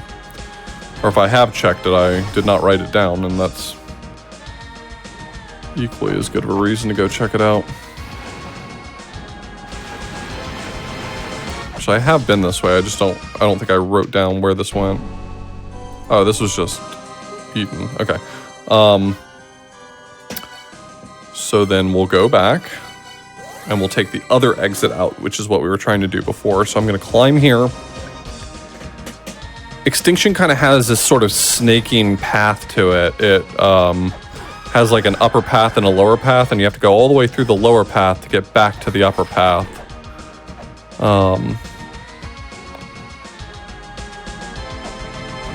Of course, with the lights on, I can see that the upper path doesn't hold very many items at all.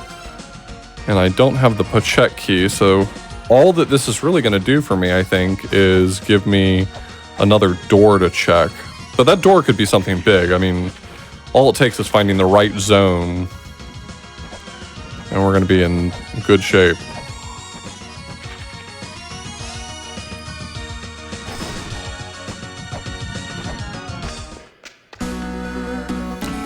And yet, instead we do not find.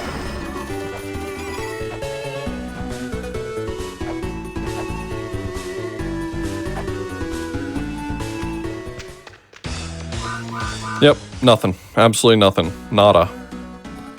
Zilch. Okay, I'm gonna have to force my way into Twin Labs, I think. That's what it's feeling like.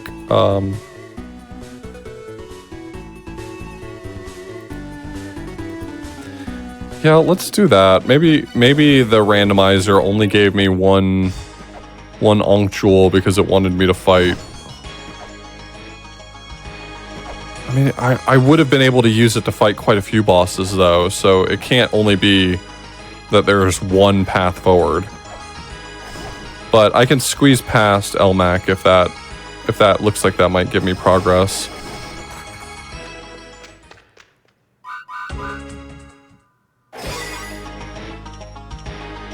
Yeah, let's do that. I'm gonna squeeze past Elmac. I'm gonna skip the boss fight without fighting him.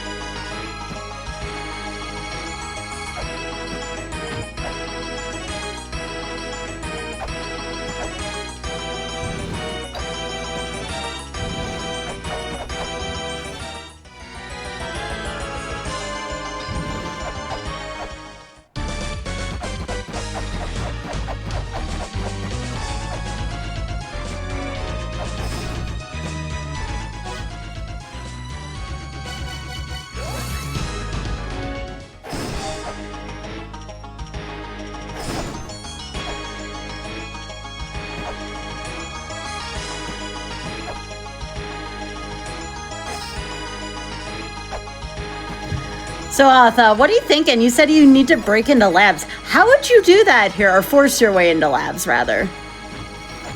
So usually when you beat the boss, it opens up a hole in the floor for you to go to the next zone. I'm just jumping through the floor to get to where I want to go instead. This is just a normal way for you to clip through some things that I'm doing here. And once I'm in here, what are you gonna do? Kick me out? I'm not gonna tell anyone if you don't.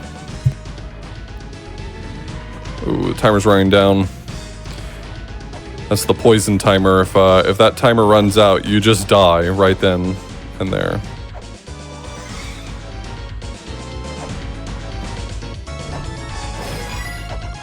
All right. This should give us some progress for a little while. Twin Labs just has so many checks and so many places you can go to, and it's more or less wide open.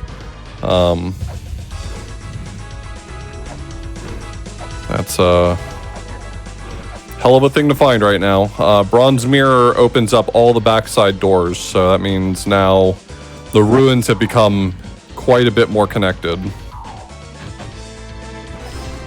That's good and bad in some ways. It's good because, I mean, it just gives me access to more places, but it's bad because sometimes having fewer options points you in a more cohesive direction.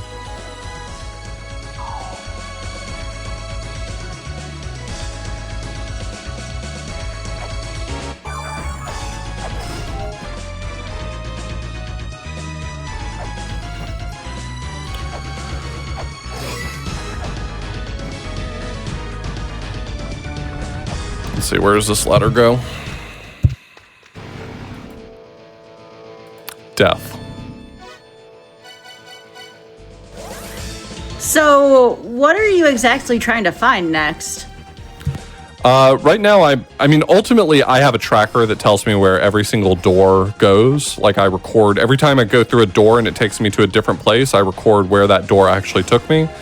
And I'm kind of in the phase of the game where I'm starting to have the tools to beat bosses. I'm starting to be able to make some forward progress, and I'm mostly just trying to fill out that tracker. Once I know where everything is located, once I've been everywhere, then I should theoretically have what I need to be able to work towards some of the end game goals.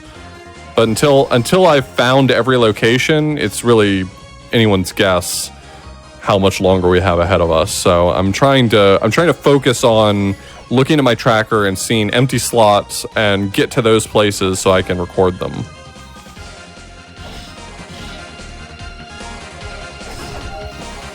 My tracker's not doing too bad. I've got quite a lot recorded already, so we're in good shape.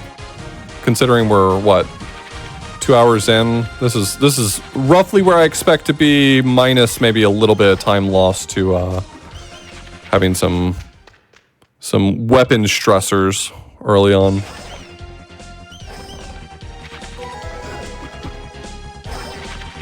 Tog.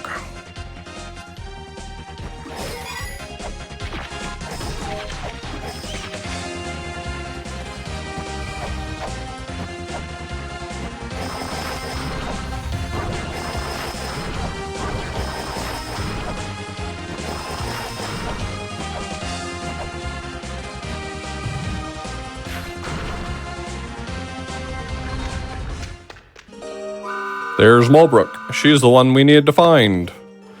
So Mulbrook is probably the most important NPC next to maybe Zelpid. Mulbrook is at the guild shop. She is pretty important. Oh,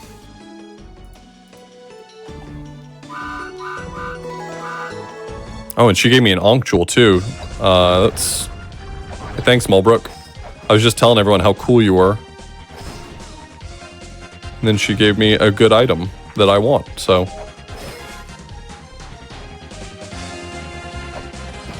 Let's check this gate while I'm thinking about it. I'd really hate to walk away from it and have not checked it.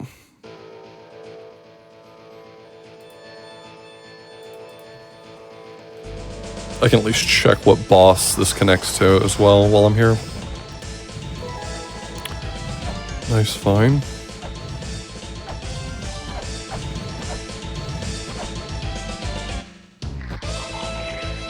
That is what, number 2 boss? Nope, number 3. So that's a kid in his door. I don't know where that goes to, but it's good that we found it. All right, let's circle back. I wanna try to put some emphasis on full clearing guidance. Guidance has so many checks that basically you can get right at the very start of the game. You don't need anything special for, so it's really nice to get those out of the way when you find this place, not leaving too much on the table.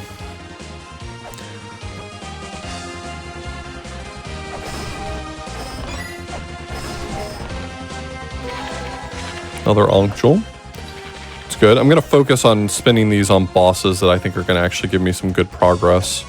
So I'll do Elmac because that's the one I was supposed to have killed. I was supposed to have killed Elmac, but at this point, all bosses basically are potential progress because before, bosses did very specific things. Before, like killing this boss would give me access to this check, or killing this boss would give me access to this zone. Now, bosses also open doors. So once you find the bronze mirror, there are doors that are marked with a number on them, and they tell you which boss has to be dead in order for that door to open. Hey, I've been here before. We've seen this.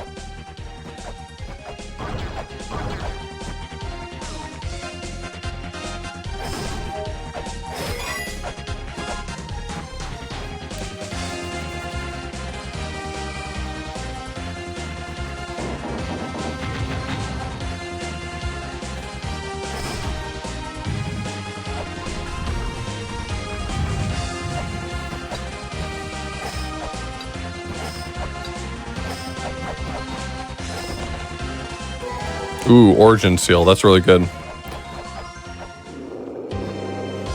I don't know which entrance that was, so let me check this really quickly.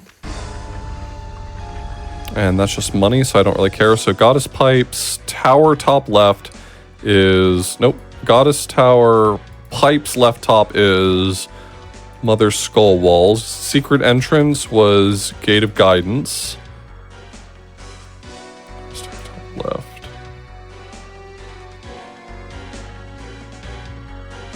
That was the Skanda door. I haven't made it to there. Okay, so we have a few places that are like obvious progress. So let's head there. I'm going to use a glitch called lamp glitch. I've talked about a few times. Basically, if you use the lamp and then change screens, sometimes the screen that you go to, it doesn't load all the collision properly. So I used it to skip that wall right there that was in my way. Ooh, it would have been a while before we got here. That is the boss marker for Palenque, a boss that I probably won't be fighting for a while. That's a big sequence break. Big sequence break.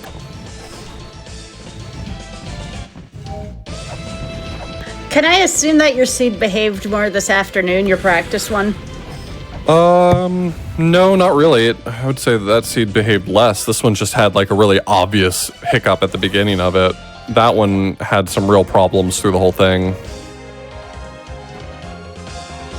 This one is better behaved now that we got out of the first. You know, it took us what almost an hour to get our first weapon. We didn't get nothing done during that time, but we could have definitely gotten more done if I had had a weapon. But now at this point, we're really just booking it. We're moving along.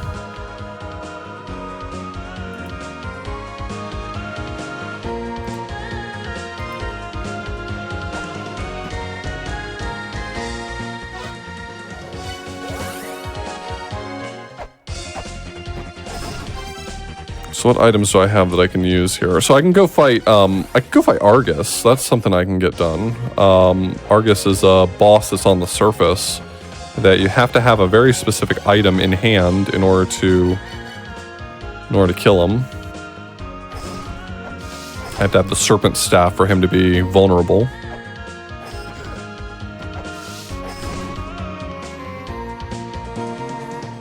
Yeah, we're making a lot more progress. So It's not necessarily, well, actually with the settings I'm using, it is necessarily the case. All the seals are necessary, and I have 3 out of 4 of them. All of the Ankh jewels are necessary. I have, let's see, right now I have 3 out of 9 of them. That's my real hiccup. And other than that, I'm missing, let's see, 3 other go mode items. But like we're waiting on a surprisingly small number. That doesn't mean that we're close, but the number of things that we're waiting on at this point in the seed is actually not all that big.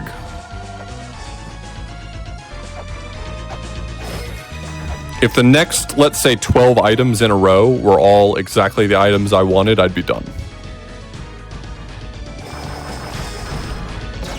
That seems improbable, though. Incredibly improbable, but I'm saying like that's where we are right now. Is that's the number of items I'm waiting on at the moment.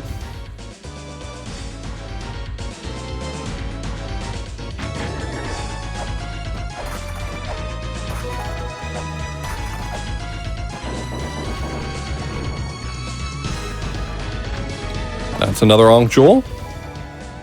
Hey, remember what I said? Just need it to go well for 12 items in a row. That's it. No, I'd say this seed right now is average. Not a good seed, but it's not a bad seed at all. Another item I need. Thank you, Mr. Item Holder.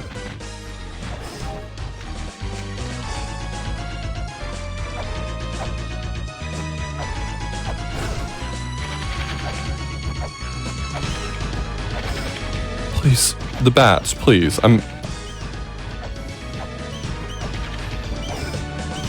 The bats.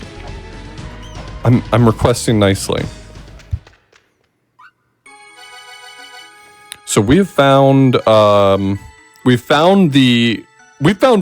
3 of the actual useful philosophers. There's a 4th philosopher that doesn't really do anything for us. We don't need to find him.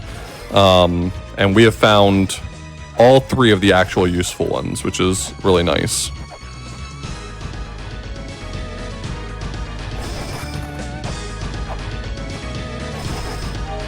All right, where's this one gonna go? This is a good find. I needed this Grail tablet.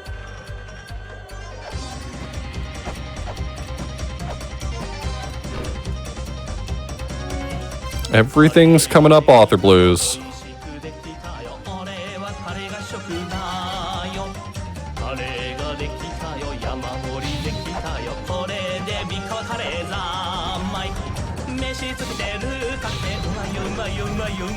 Who in this chat loves curry? I love curry. Yeah, someone was talking about this in chat earlier, that the song is entirely about how much someone likes curry. Which I think is a reasonable thing to make a song about. I mean, I love curry, and if I could speak Japanese, I'd probably write a song in Japanese about how much I love curry too. I'm just saying it seems like a natural choice. Okay, I can actually create a check for myself here. Have you ever played La-Mulana while eating curry? If not.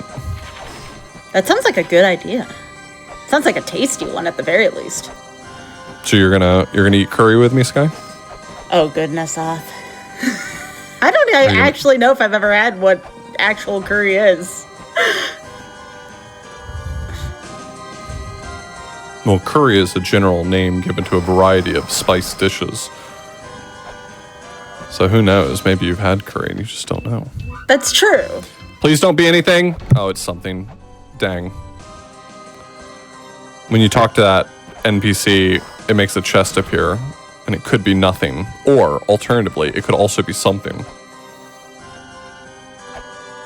But unfortunately chose something this time.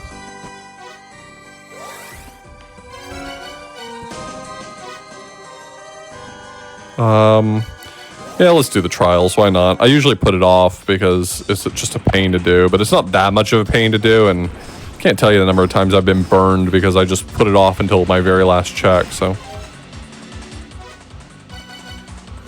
So the Stray Fairy wants you to do 3 trials. There's, I cannot do them right now. Never mind. Just realized I'm missing one item I need to be able to do the trials. I'm missing the ability to read. Wait, do you mean that literally or figuratively? I'm not sure if you're trying to be funny or like if that's something you need in the game to do. In order to start the puzzle, you need to be able to read a few tablets, and I don't have the item I need to be able to read the tablets. But it's funnier your way. Well, I was thinking like you misread something. No. Okay. No, but your way was funnier. Not about to kill your joke. It was a good joke. Thanks. The amount of times I've done something doubly in a randomizer because I misread something, you know? I'm going to buy caltrops, but I'm buying them begrudgingly. I want everyone to know that those caltrops are being purchased begrudgingly. Those are begrudgingly purchased caltrops. I mean, chat, who here, especially when they were younger, got a video game and decided to read the manual before playing the game? I don't think too many of us actually took the time to read the manual before popping the cartridge in. I'm just saying. Here comes off. Oh, I read everything. No, you didn't.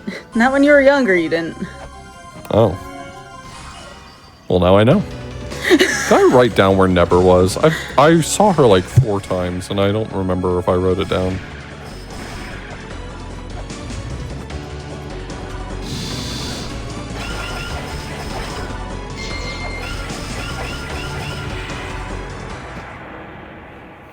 That's what happens when you have the best weapon in the game. Okay, well, I know I've seen... Oh, I recorded it in my text tracks. Okay, apparently everybody read their manuals on the way back. I couldn't pop my cartridge or my box until I got home. When I was a kid, I'd rent games from Blockbuster, and like it would be at night, and you'd be driving home from Blockbuster, and you'd be trying to read the manual by the streetlight. That's a formative memory for me.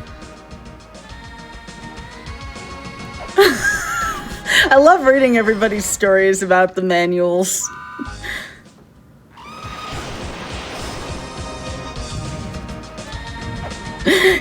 Y'all remember the little note section at the back of the manuals for passwords and stuff? That's how you knew it was a longer game.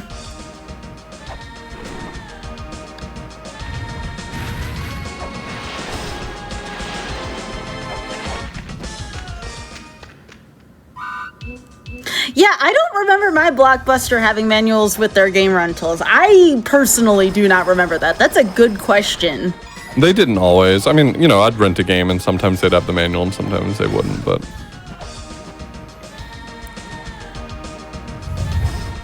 Never read manuals before reading the game. Touche, that's good, that's good. We sometimes had manuals with rentals, okay. Okay, well, we found this entrance. Bottom left ladder went to V. Okay. Well, I was one of those people where, like, I got stuck somewhere, and my parents would always ask me, well, did you bother reading the manual? And I'd be like... No, of course not. Why would I do that? Oth knows that pattern of behavior from me.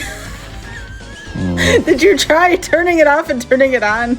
Let me try that first. The most important parts of the manual taped to the plastic rental box. I wish. Sometimes I got lost with rented video games because there was no manual. Then that way, if someone asked me, well, did you read the manual? I'd be like, my manual didn't come with my game, so ha. Yeah, you really got them. They'll never recover from that.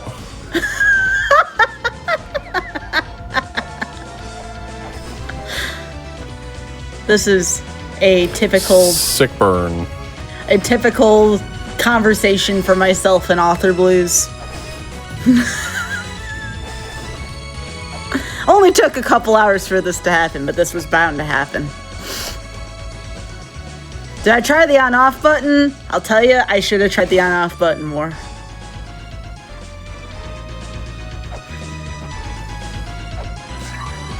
If Final Fantasy had the best manual where it said, try beating it without a memory card. What? No.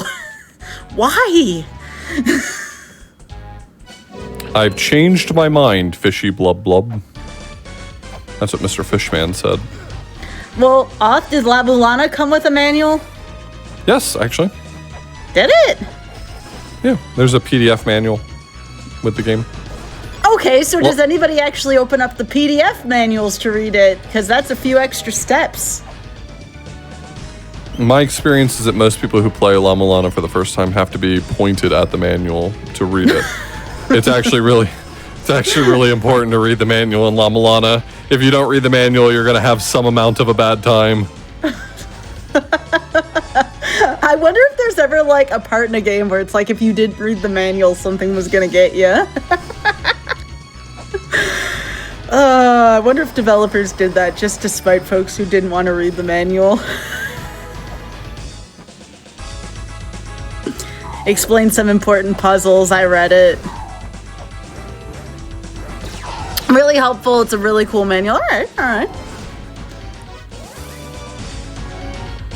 I'll tell you what I used to read a lot as a kid. I used to have my subscription to Nintendo Power, and they had the foldable posters out of all that. Now, that stuff I could read.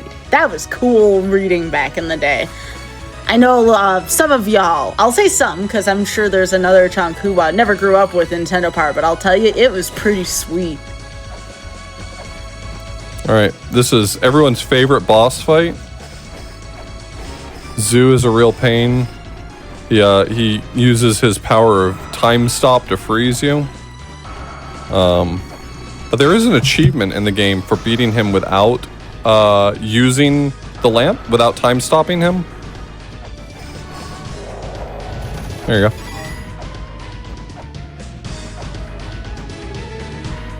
You've just all of you in chat have just been gifted the achievement by me. I gave it to you. You've achieved. You're welcome. Okay, I do not wish to deal with these. Some games would literally quiz you on the manual before you could play them. What? Really old games like Sierra, a lot of Sierra adventure games, would use that as a form of copy protection, because you'd make a copy of your floppy disk to give to a friend, but you wouldn't have made a copy of the manual or anything like that, and so it would have parts in it where at the beginning when you start up the game, it would be like it would ask you some question about the manual, and if you didn't have the manual, you probably wouldn't have an easy time answering it. The original Monkey Island game had the Dial a Pirate wheel, where it was like two cardboard wheels on top of each other that had like pirate faces, like the top half and the bottom half of a face, and it would show you a pirate face. You would line up the wheel and then say what number appeared in the window or something like that. Like had like a really cool little piece of paraphernalia that came with the game.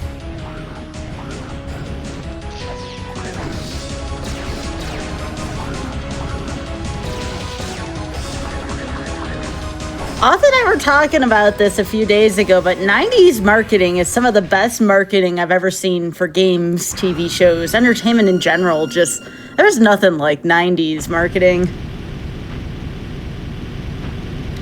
I'll tell you something, I couldn't tell you things that I learned for weeks, months, and years back in high school and college, but I could recite the Bagel Bites commercial, all right?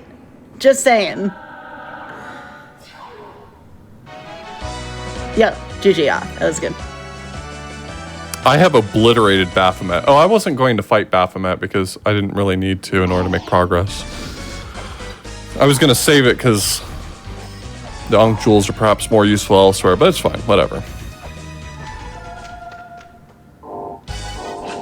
I replaced my Ankh Jewel. Problem solved.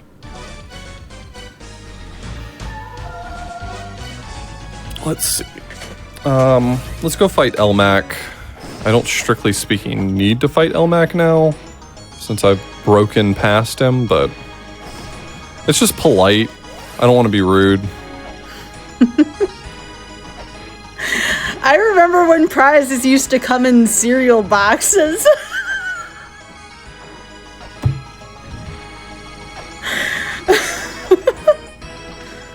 I'll have you know, I learned how to get to the black hole in original Star Fox on the side of a cornflakes box. You actually had video game tips on your cereal back in the day.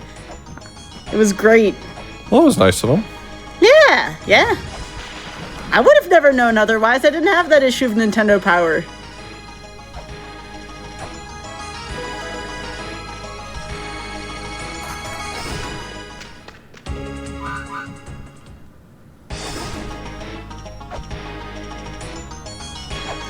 I'm not sure if cereal boxes have toys anymore.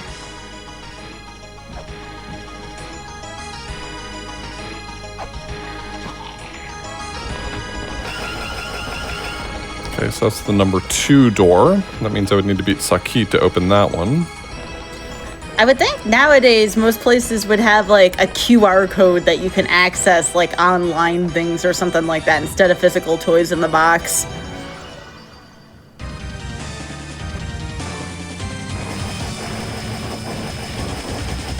Oh, no, I never called the Nintendo hotline despite not using the manual. No, but that's a good question. That's a very good question. Yeah, I guess, go ahead. Go ahead. I was just going to say, yeah, beating Elmac will open the number 3 door. All I was going to say is you may want to do something about this boss chasing you. Yeah, I got him. All right, cool. Hey, boss. The bosses go down a little easy when you have the strongest weapon in the game. At this point in the game, you're supposed to only have weapons that do like 2 and 3 damage apiece, and they're kind of difficult to use. My weapon does 8, so... That's Randomizer for you, baby.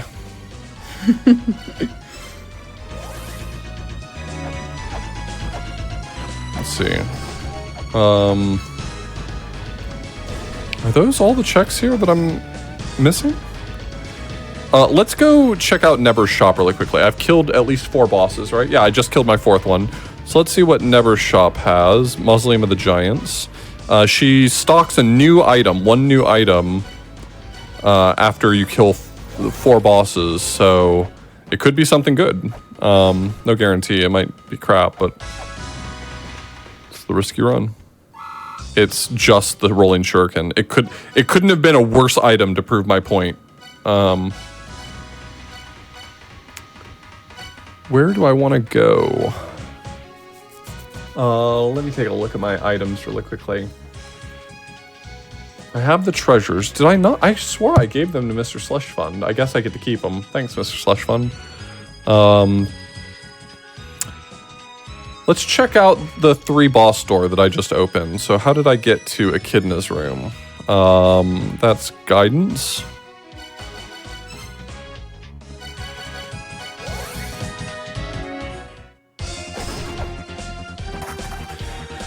I think right now I'm mostly flying by doors, and we still haven't found the Shrine of the Mother yet. That is one place we are going to have to discover somehow, so we're on the lookout for that as well. Usually you specifically need the top entrance to Shrine of the Mother, but I can live with the bottom entrance. That wouldn't be a big deal for me because I can glitch into the rest of it.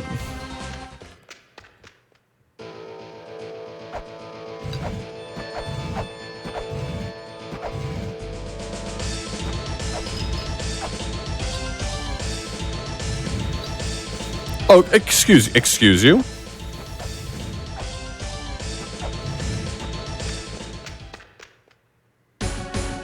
That's just, yeah, I'm here already. Let's see, let's just kind of check out doors for a moment.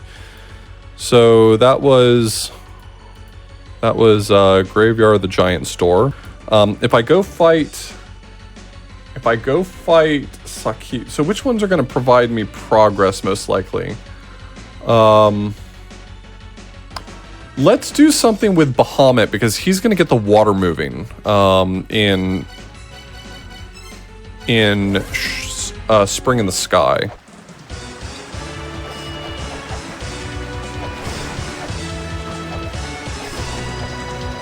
That's at least the potential for some more checks I can do.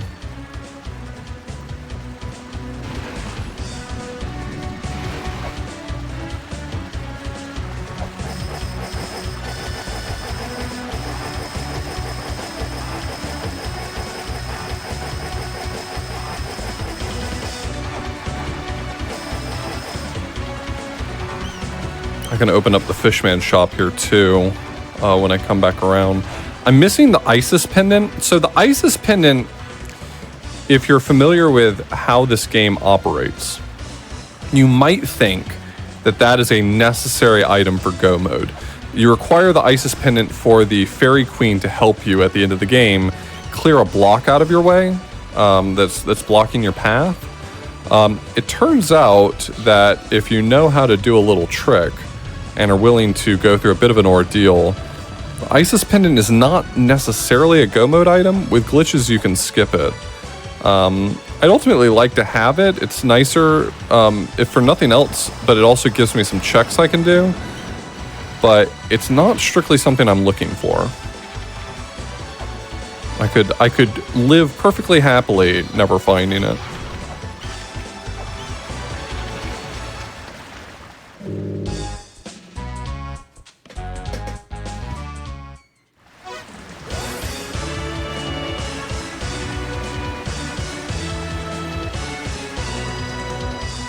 Yeah, so the effect of the lamp stopping time, as much as sometimes we've used it to remove objects, you can also have it use it to prevent objects from even appearing. So the block that blocks your path right at the very end of the game, like fades onto screen. If you use the lamp to prevent that block from appearing, you can just walk past that spot and never need to ask the Fairy Queen for help, which effectively removes the Isis pendant from the list of Go mode items. It is a little tricky, and it comes with the cost of usually you use the lamp to skip the Beelzebub fight at the very end. Oh, that's a Go mode item too. That's good. Usually you use the lamp to skip the Beelzebub fight, but you wouldn't have it, so you'd have to actually do the Beelzebub fight.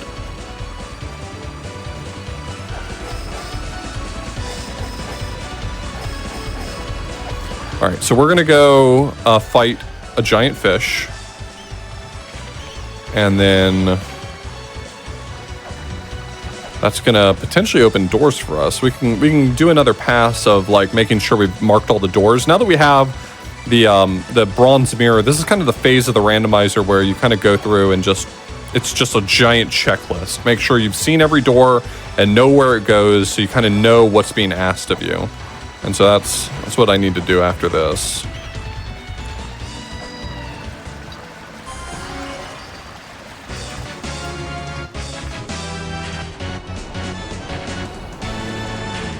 If you like this music, really try to drink it in as quickly as possible, because this fight should be over pretty quickly. Also, too, if you are prone to motion sickness, you may want to look away from the screen. The background's a little... Oh, it's okay, it's over. All right, thank you.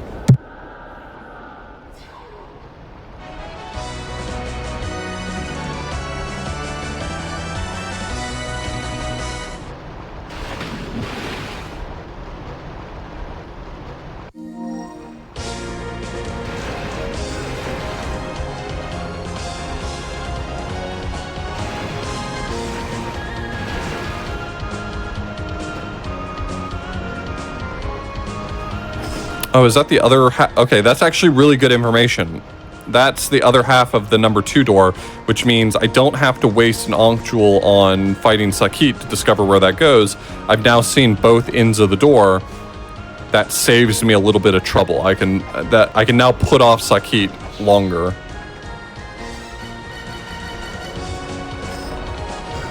And there's the Isis pendant. I said it wasn't strictly required, but it does give me more checks, so I'm happy to see it. Birth NPC. So that's here.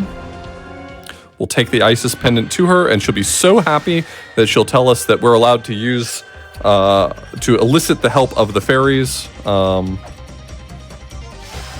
help us. And we also have the correct software combination to be able to get key fairies, which means that we'll be able to do the key fairy checks, the places where key fairies open stuff up in the ruins.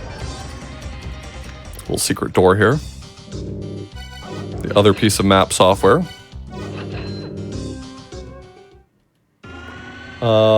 Let's see. So now that I have that, let's check a few of these key fairy locations. Let's knock them out since I have access to pretty much all of them as far as I can tell.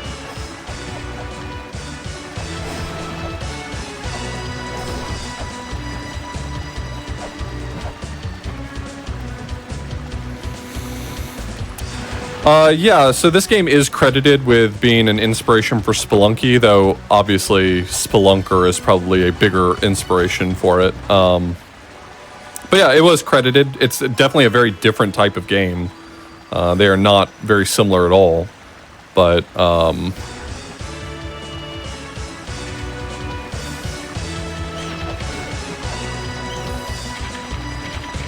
Key Fairy here opens up a second shop. That gives me nothing. That gives me nothing. That's just the way it is sometimes. Sometimes you can do everything right and still not get any reward for it.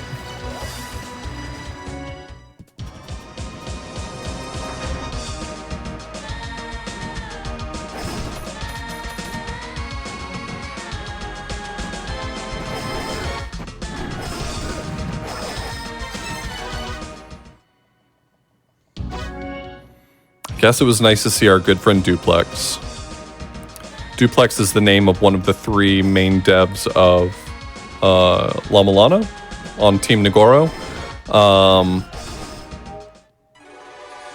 Every dev, their name is used in-game for something. So for instance, Duplex backwards is Zelpud. That's the name of like the sage character, Elder Zelpud.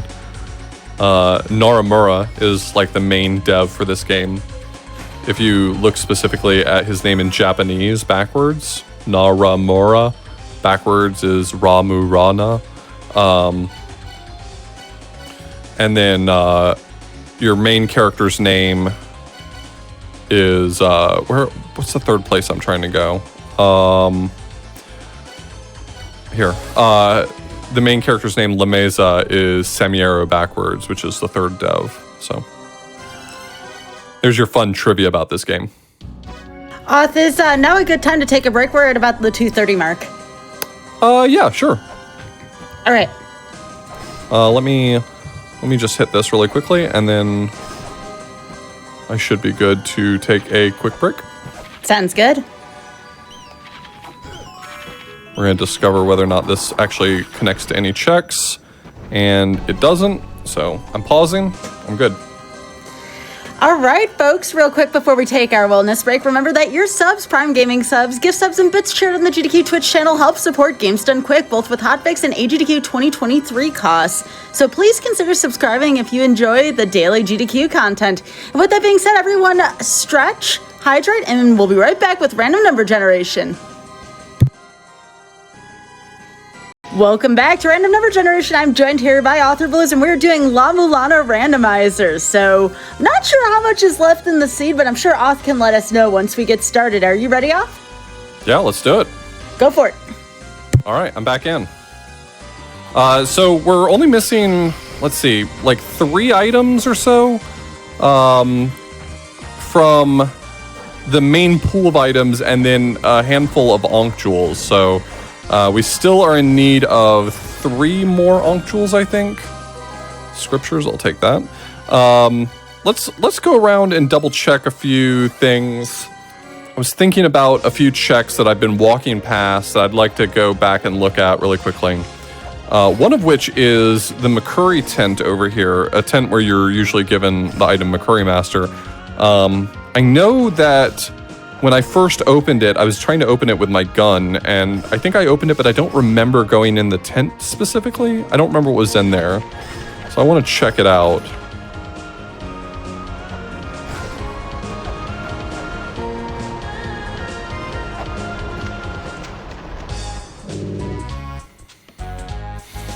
Okay, so I must have been in here before. Let's see.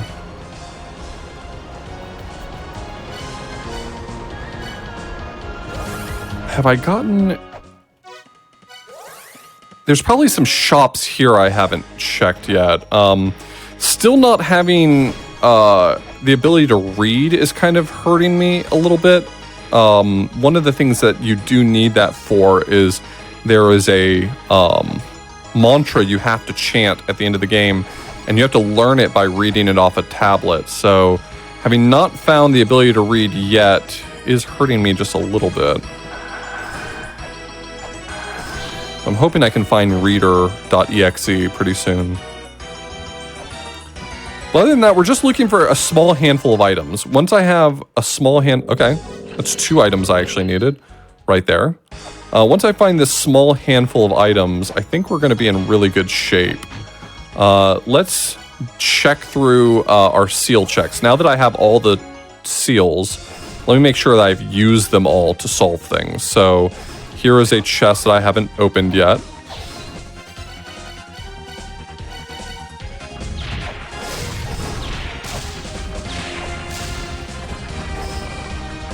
It's the ring. That's not bad. That's not nothing.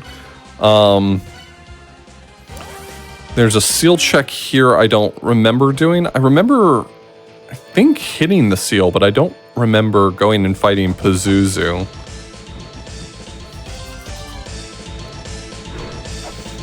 The one downside of doing 2 randomizers in one day is that sometimes your recollection of things you've done spans over to an earlier seed. So I'm just trying to make sure that I'm not forgetting what things I've actually done. I don't have as much money as I'd like to have right now, so I'm not gonna splurge on unnecessary things at the moment.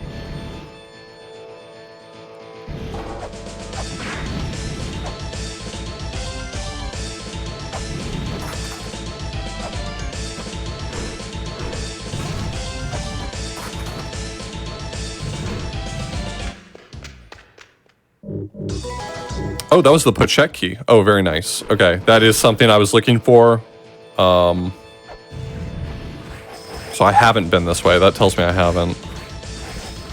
So we're gonna fight Pazuzu.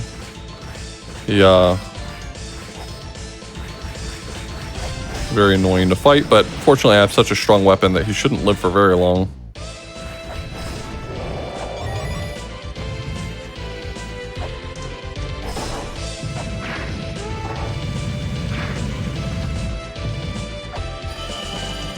Okay, that's another Ankh Jewel. Okay, so I need to figure out... I have 3 Ankh Jewels and 3 bosses left. I need to look at...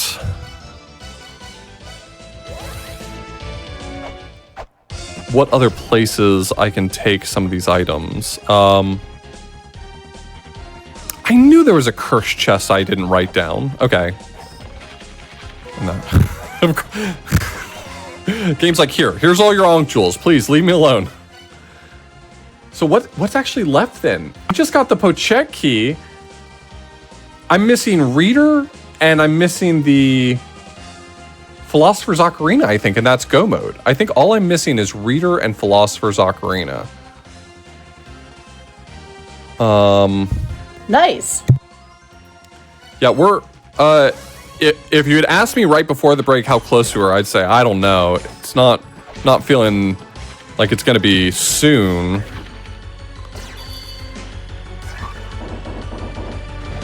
So I'm just running through a few more seals checks that I can think of now that I've gotten the last seal in the game.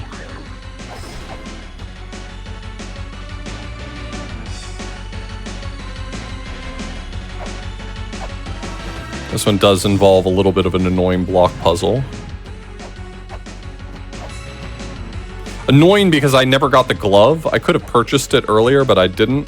The glove lets you push blocks faster.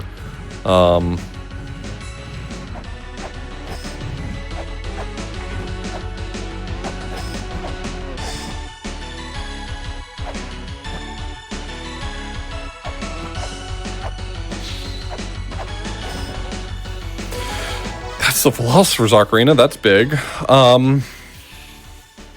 Okay, I'm going to look at my notes. I'd like to see if I can figure out where Shrine of the Mother is. That's the #1 thing I'm missing. It looks like it might be tied to a secret path that I can't get to right now. Well, I can't get to in the sense of it's not in logic. I can get to it because I can do whatever I want to if I cheat. And I do love fraud, so I will, I think, cheat here and see if I can find Shrine of the Mother as quickly as possible.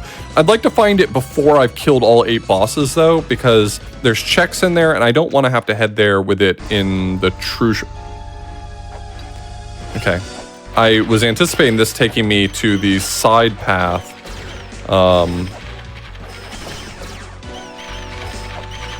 I was expecting to end up somewhere else.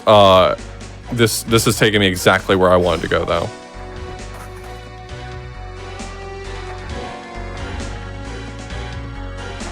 I don't have all the items to clear the skull walls, though. That's still a problem. Maybe not that big of one, though.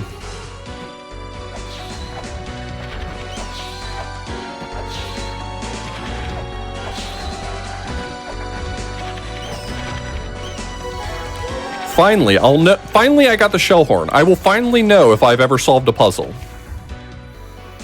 When the puzzles get solved now, they'll make noises. They weren't making noises before, but now I will finally know that a puzzle has been completed.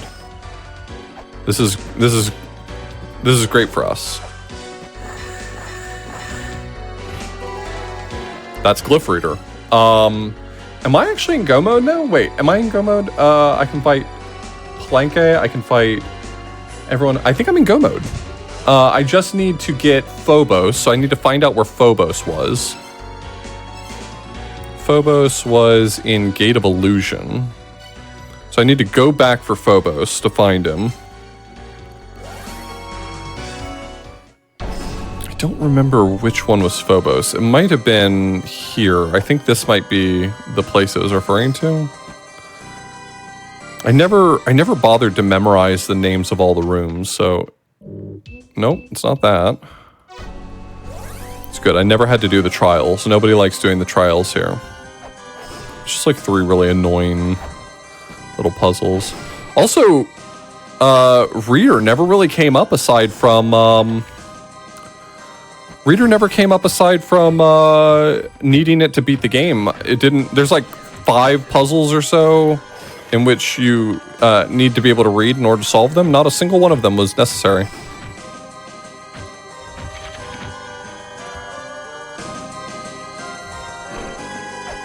That was Phobos' last seed. See, this is why you don't do multiple seeds in one day. When will you learn?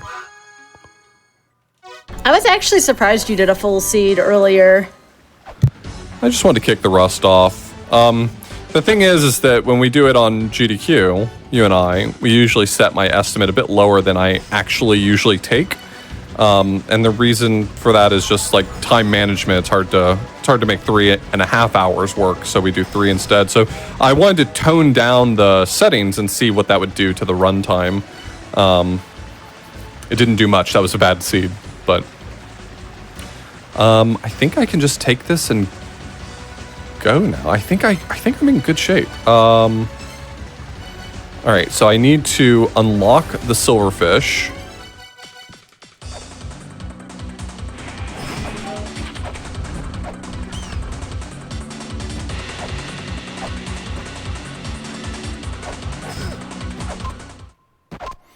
So the puzzle here is that the silverfish fly through the air too fast to see, but if you use the lamp of time to stop time, they move slowly, and you can actually kill them. And you have to kill 2 of them to open this wall. I'm gonna refill my lamp because I don't want to be that guy who forgets to have his lamp full when he goes to do the Beelzebub skip. That would be embarrassing, right?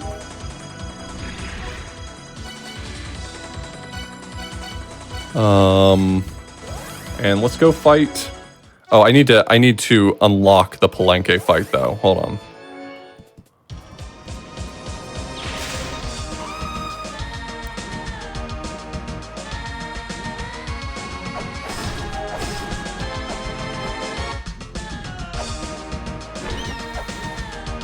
Yeah, there's a lot of threads here in this seed. Sometimes seeds basically ask you to 100% them. It's not like the randomizer is really bad about that. Just sometimes it happens. And then sometimes you have seeds like this one where, while it did have a brutal start to it, it's shocking how little of the game I am actually having to play. It's letting me skip huge swaths of the game here.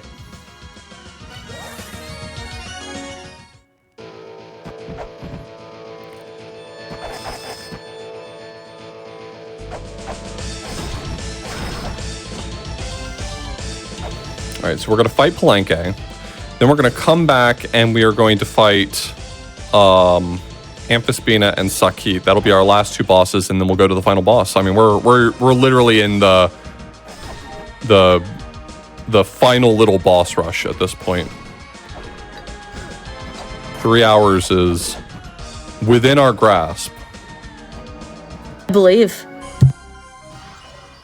All right, so Palenque is everyone's favorite boss.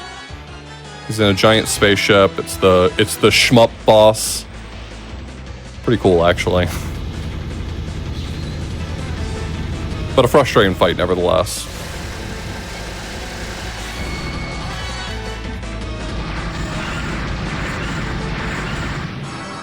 Man, he just absolutely laid into me there. Okay, let's try that one more time.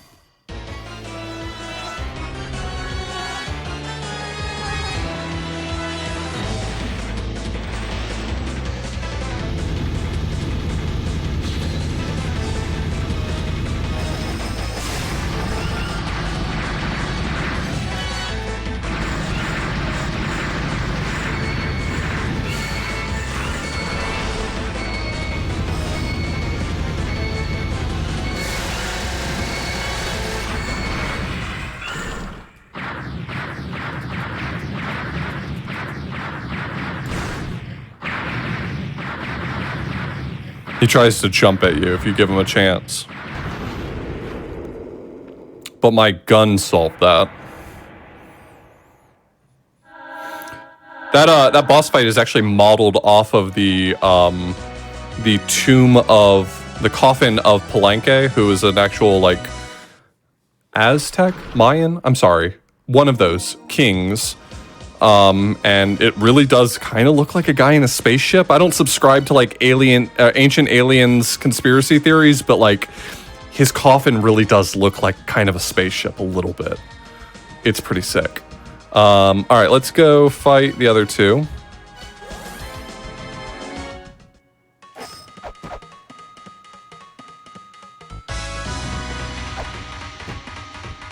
Mayan, thank you.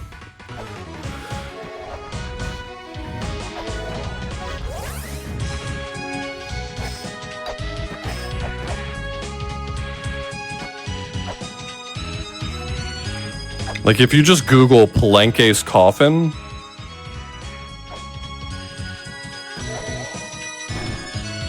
very doable.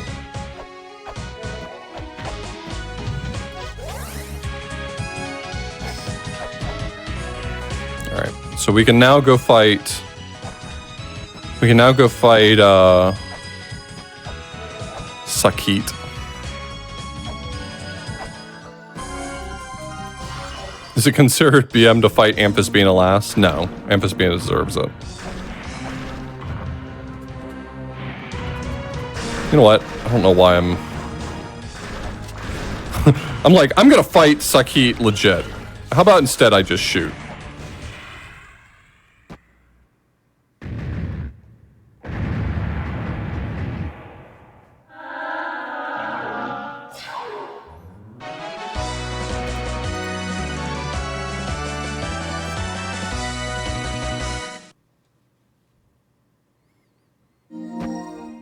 All right, and we're going to head into our final boss. I'm going to give you all a little treat. The fans have stuck with me this long. I feel like you've earned something nice for yourselves. So sit back, relax as we disrespect a boss in La-Mulana. Let's do it.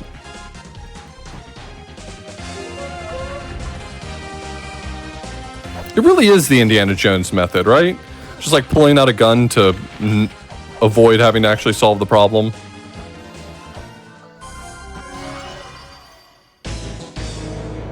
All right, so we mentioned earlier that the Ankh Jewel does actually deal damage.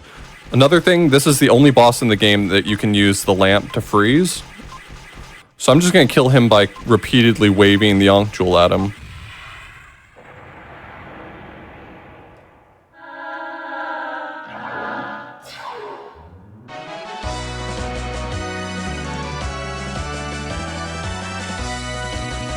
You're welcome.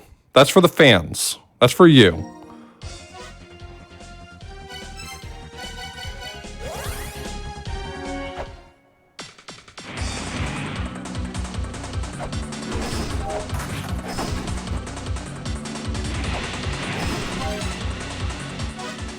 All right, now we are off to the races. It is now time to end this game. It's been a real treat getting to play this with y'all.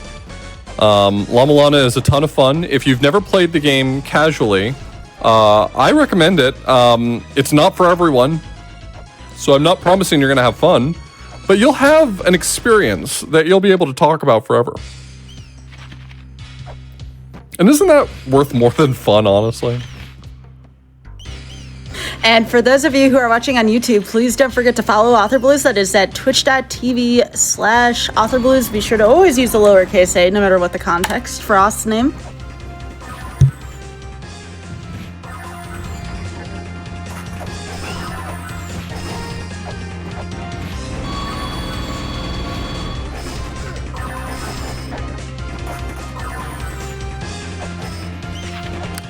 We're almost there.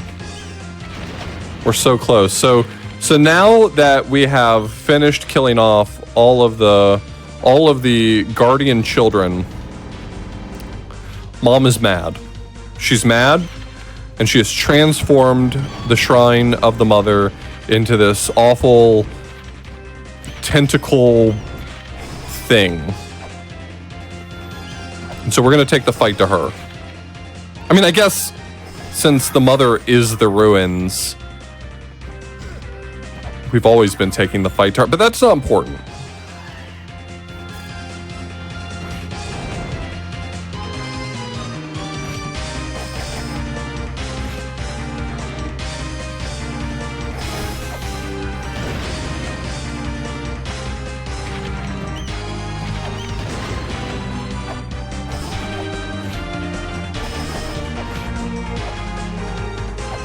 Everyone say hi to Beelzebub. Hi, Beelzebub. Oh, no, now he's sad. Not enough people said hi.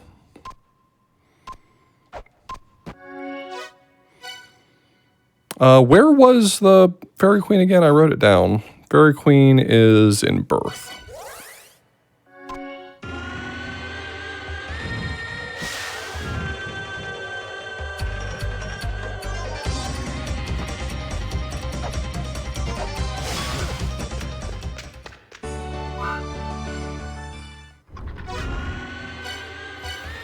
Now we're gonna head back.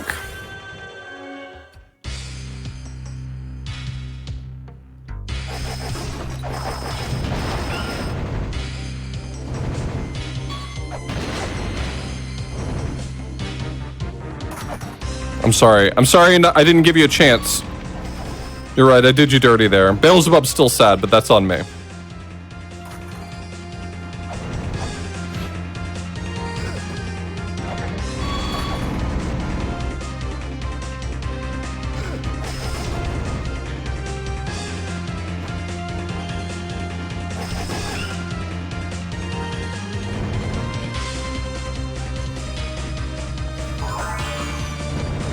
Fairy Queen comes to help. I could have gone and gotten more bullets, but I feel like I'm gonna give Mom a sporting chance this time.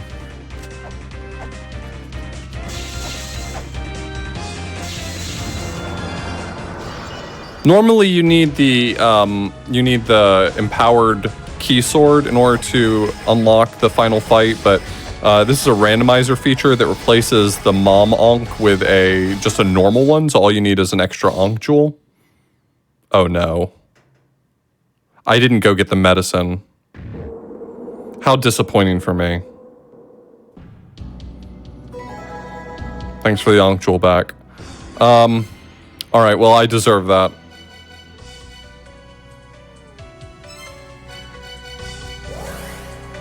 I'm sure everyone was very excited who remembered that I had forgotten the medicine. They were like, I can't wait for him to get what's coming to him.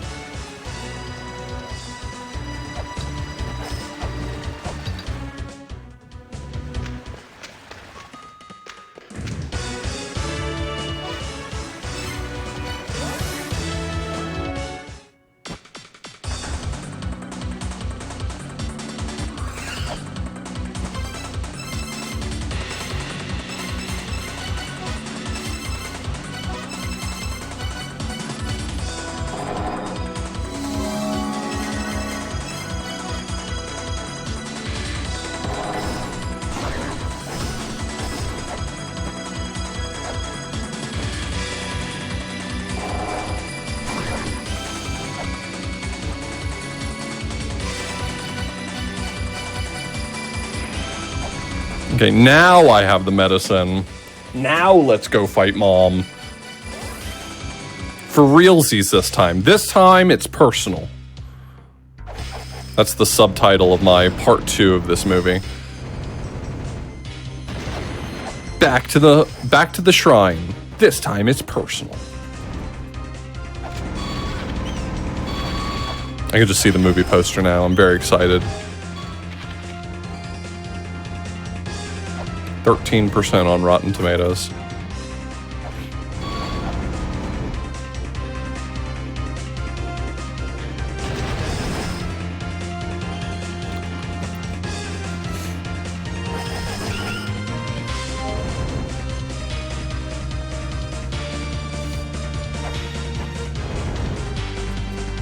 All right, but this time, for reals.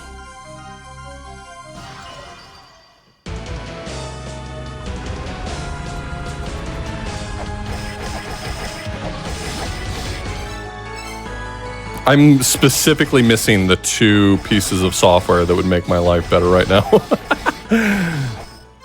That's just like me.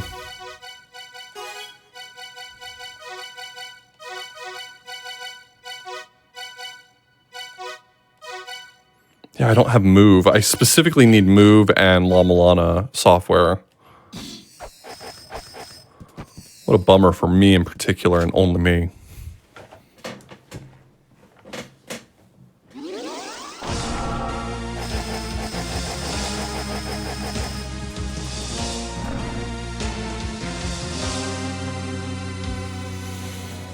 It would have been, okay, it would have been funny if I didn't have the Empowered Grail either.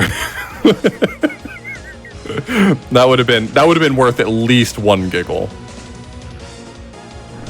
Stop moving. Come down here. I gave you a giggle. Thank you.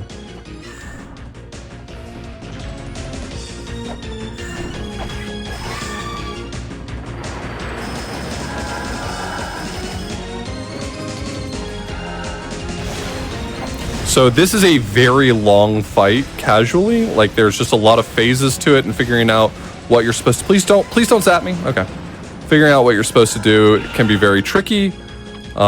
Fortunately, once you just kind of know what every phase is asking of you, you can power through it until this one. The real phase. Now Mom's mad.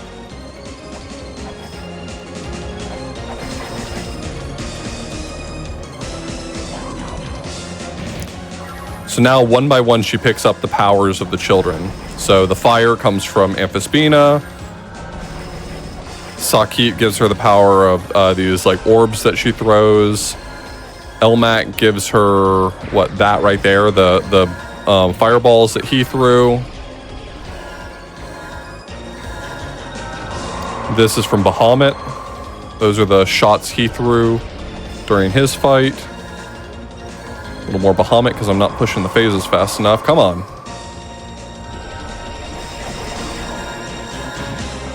This is Bahamut again. She'll probably do the V-Laser next. So this is the V-Laser. Yep. Next we're getting... okay, that's... This right here is Palenque.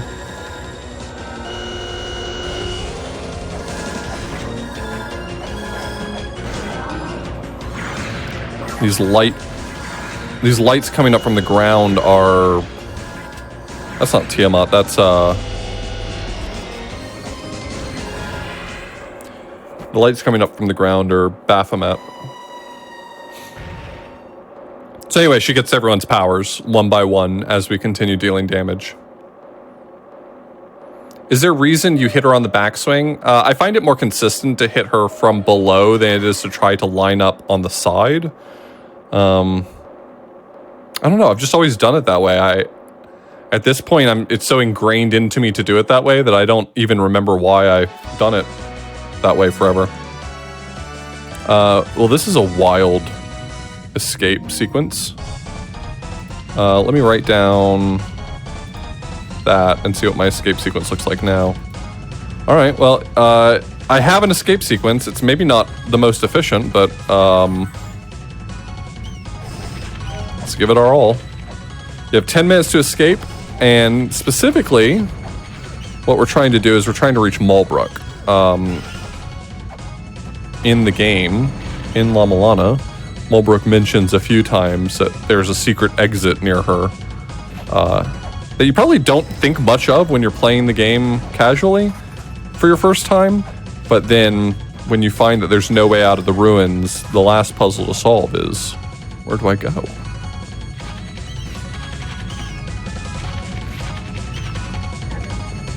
So this is going to take me here. Now I need to go to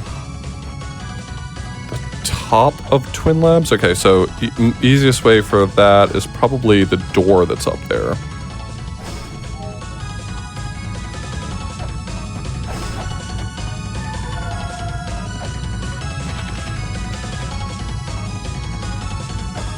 Yeah, that'll work. Yeah, she gives you a few different types of hints.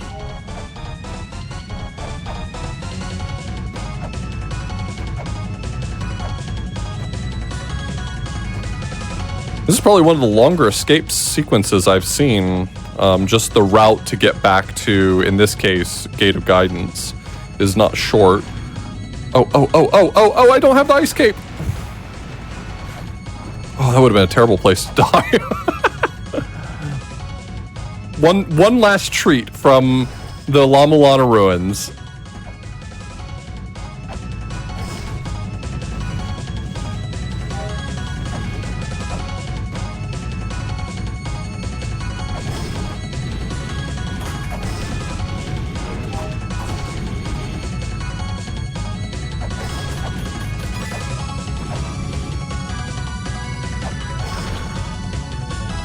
The double jump is from an item. You get it from the feather in this game, which I got really early on in the seed. It was like maybe my second item.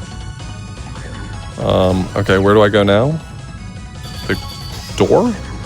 And I must not have found all the doors if this is the best door for me to get back to Gate of Guidance. Jeez.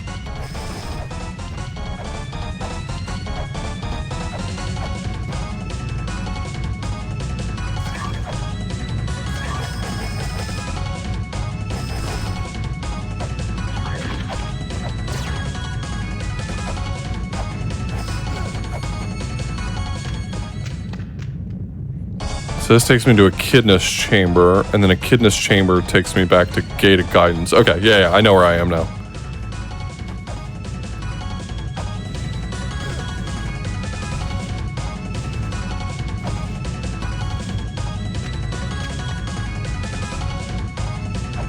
And this is right where Malbrook is, right over here, right?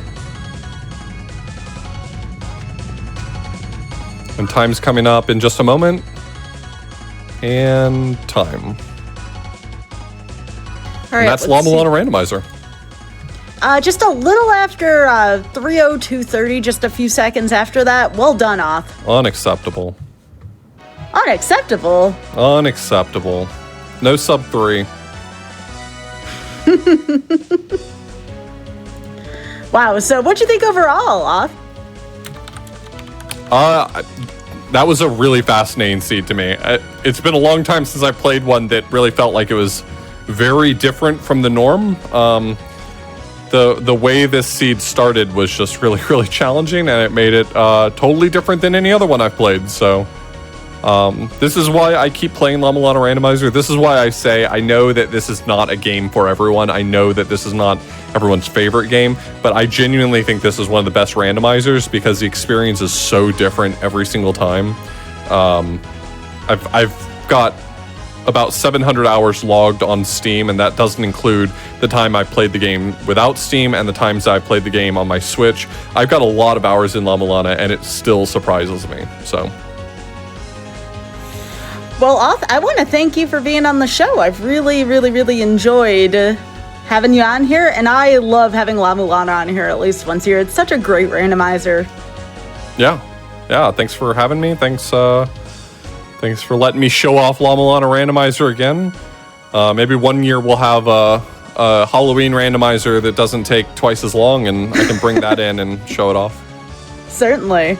Well, y'all, please be sure to go follow AuthorBlues at twitch.tv/AuthorBlues. I'll put it in the chat. And with that being said, Auth, any last minute shout outs before we go to our next show, Aimbot? The La-Mulana community is super friendly and inviting. I mean, it's kind of makes sense considering it's a really niche community. We love talking to new people. There's a La-Mulana speedrunning Discord that also discusses Randomizer. And big shout outs to the Xerath Cat. I've played her Randomizer for so many hours, and for her, the Randomizer was a labor of love, and she just keeps working on it. So I'm eternally grateful to all the hard work she's put into it. Absolutely. Well, thank you, Auth, and thanks to everyone who did any kind of development for La-Mulana Randomizer. Always a great time. All right, folks, really quickly here, if you are watching on YouTube, speaking of YouTube, be sure to press the like button on this video and subscribe to the channel. Also, go to twitch.tv/GamesDoneQuick if you're interested in looking at our live content starting weeknights at 7 p.m. Eastern and weekends at 1 p.m. Eastern. And as I said previously, stay tuned for Aimbot coming up next. Take it away, Amy.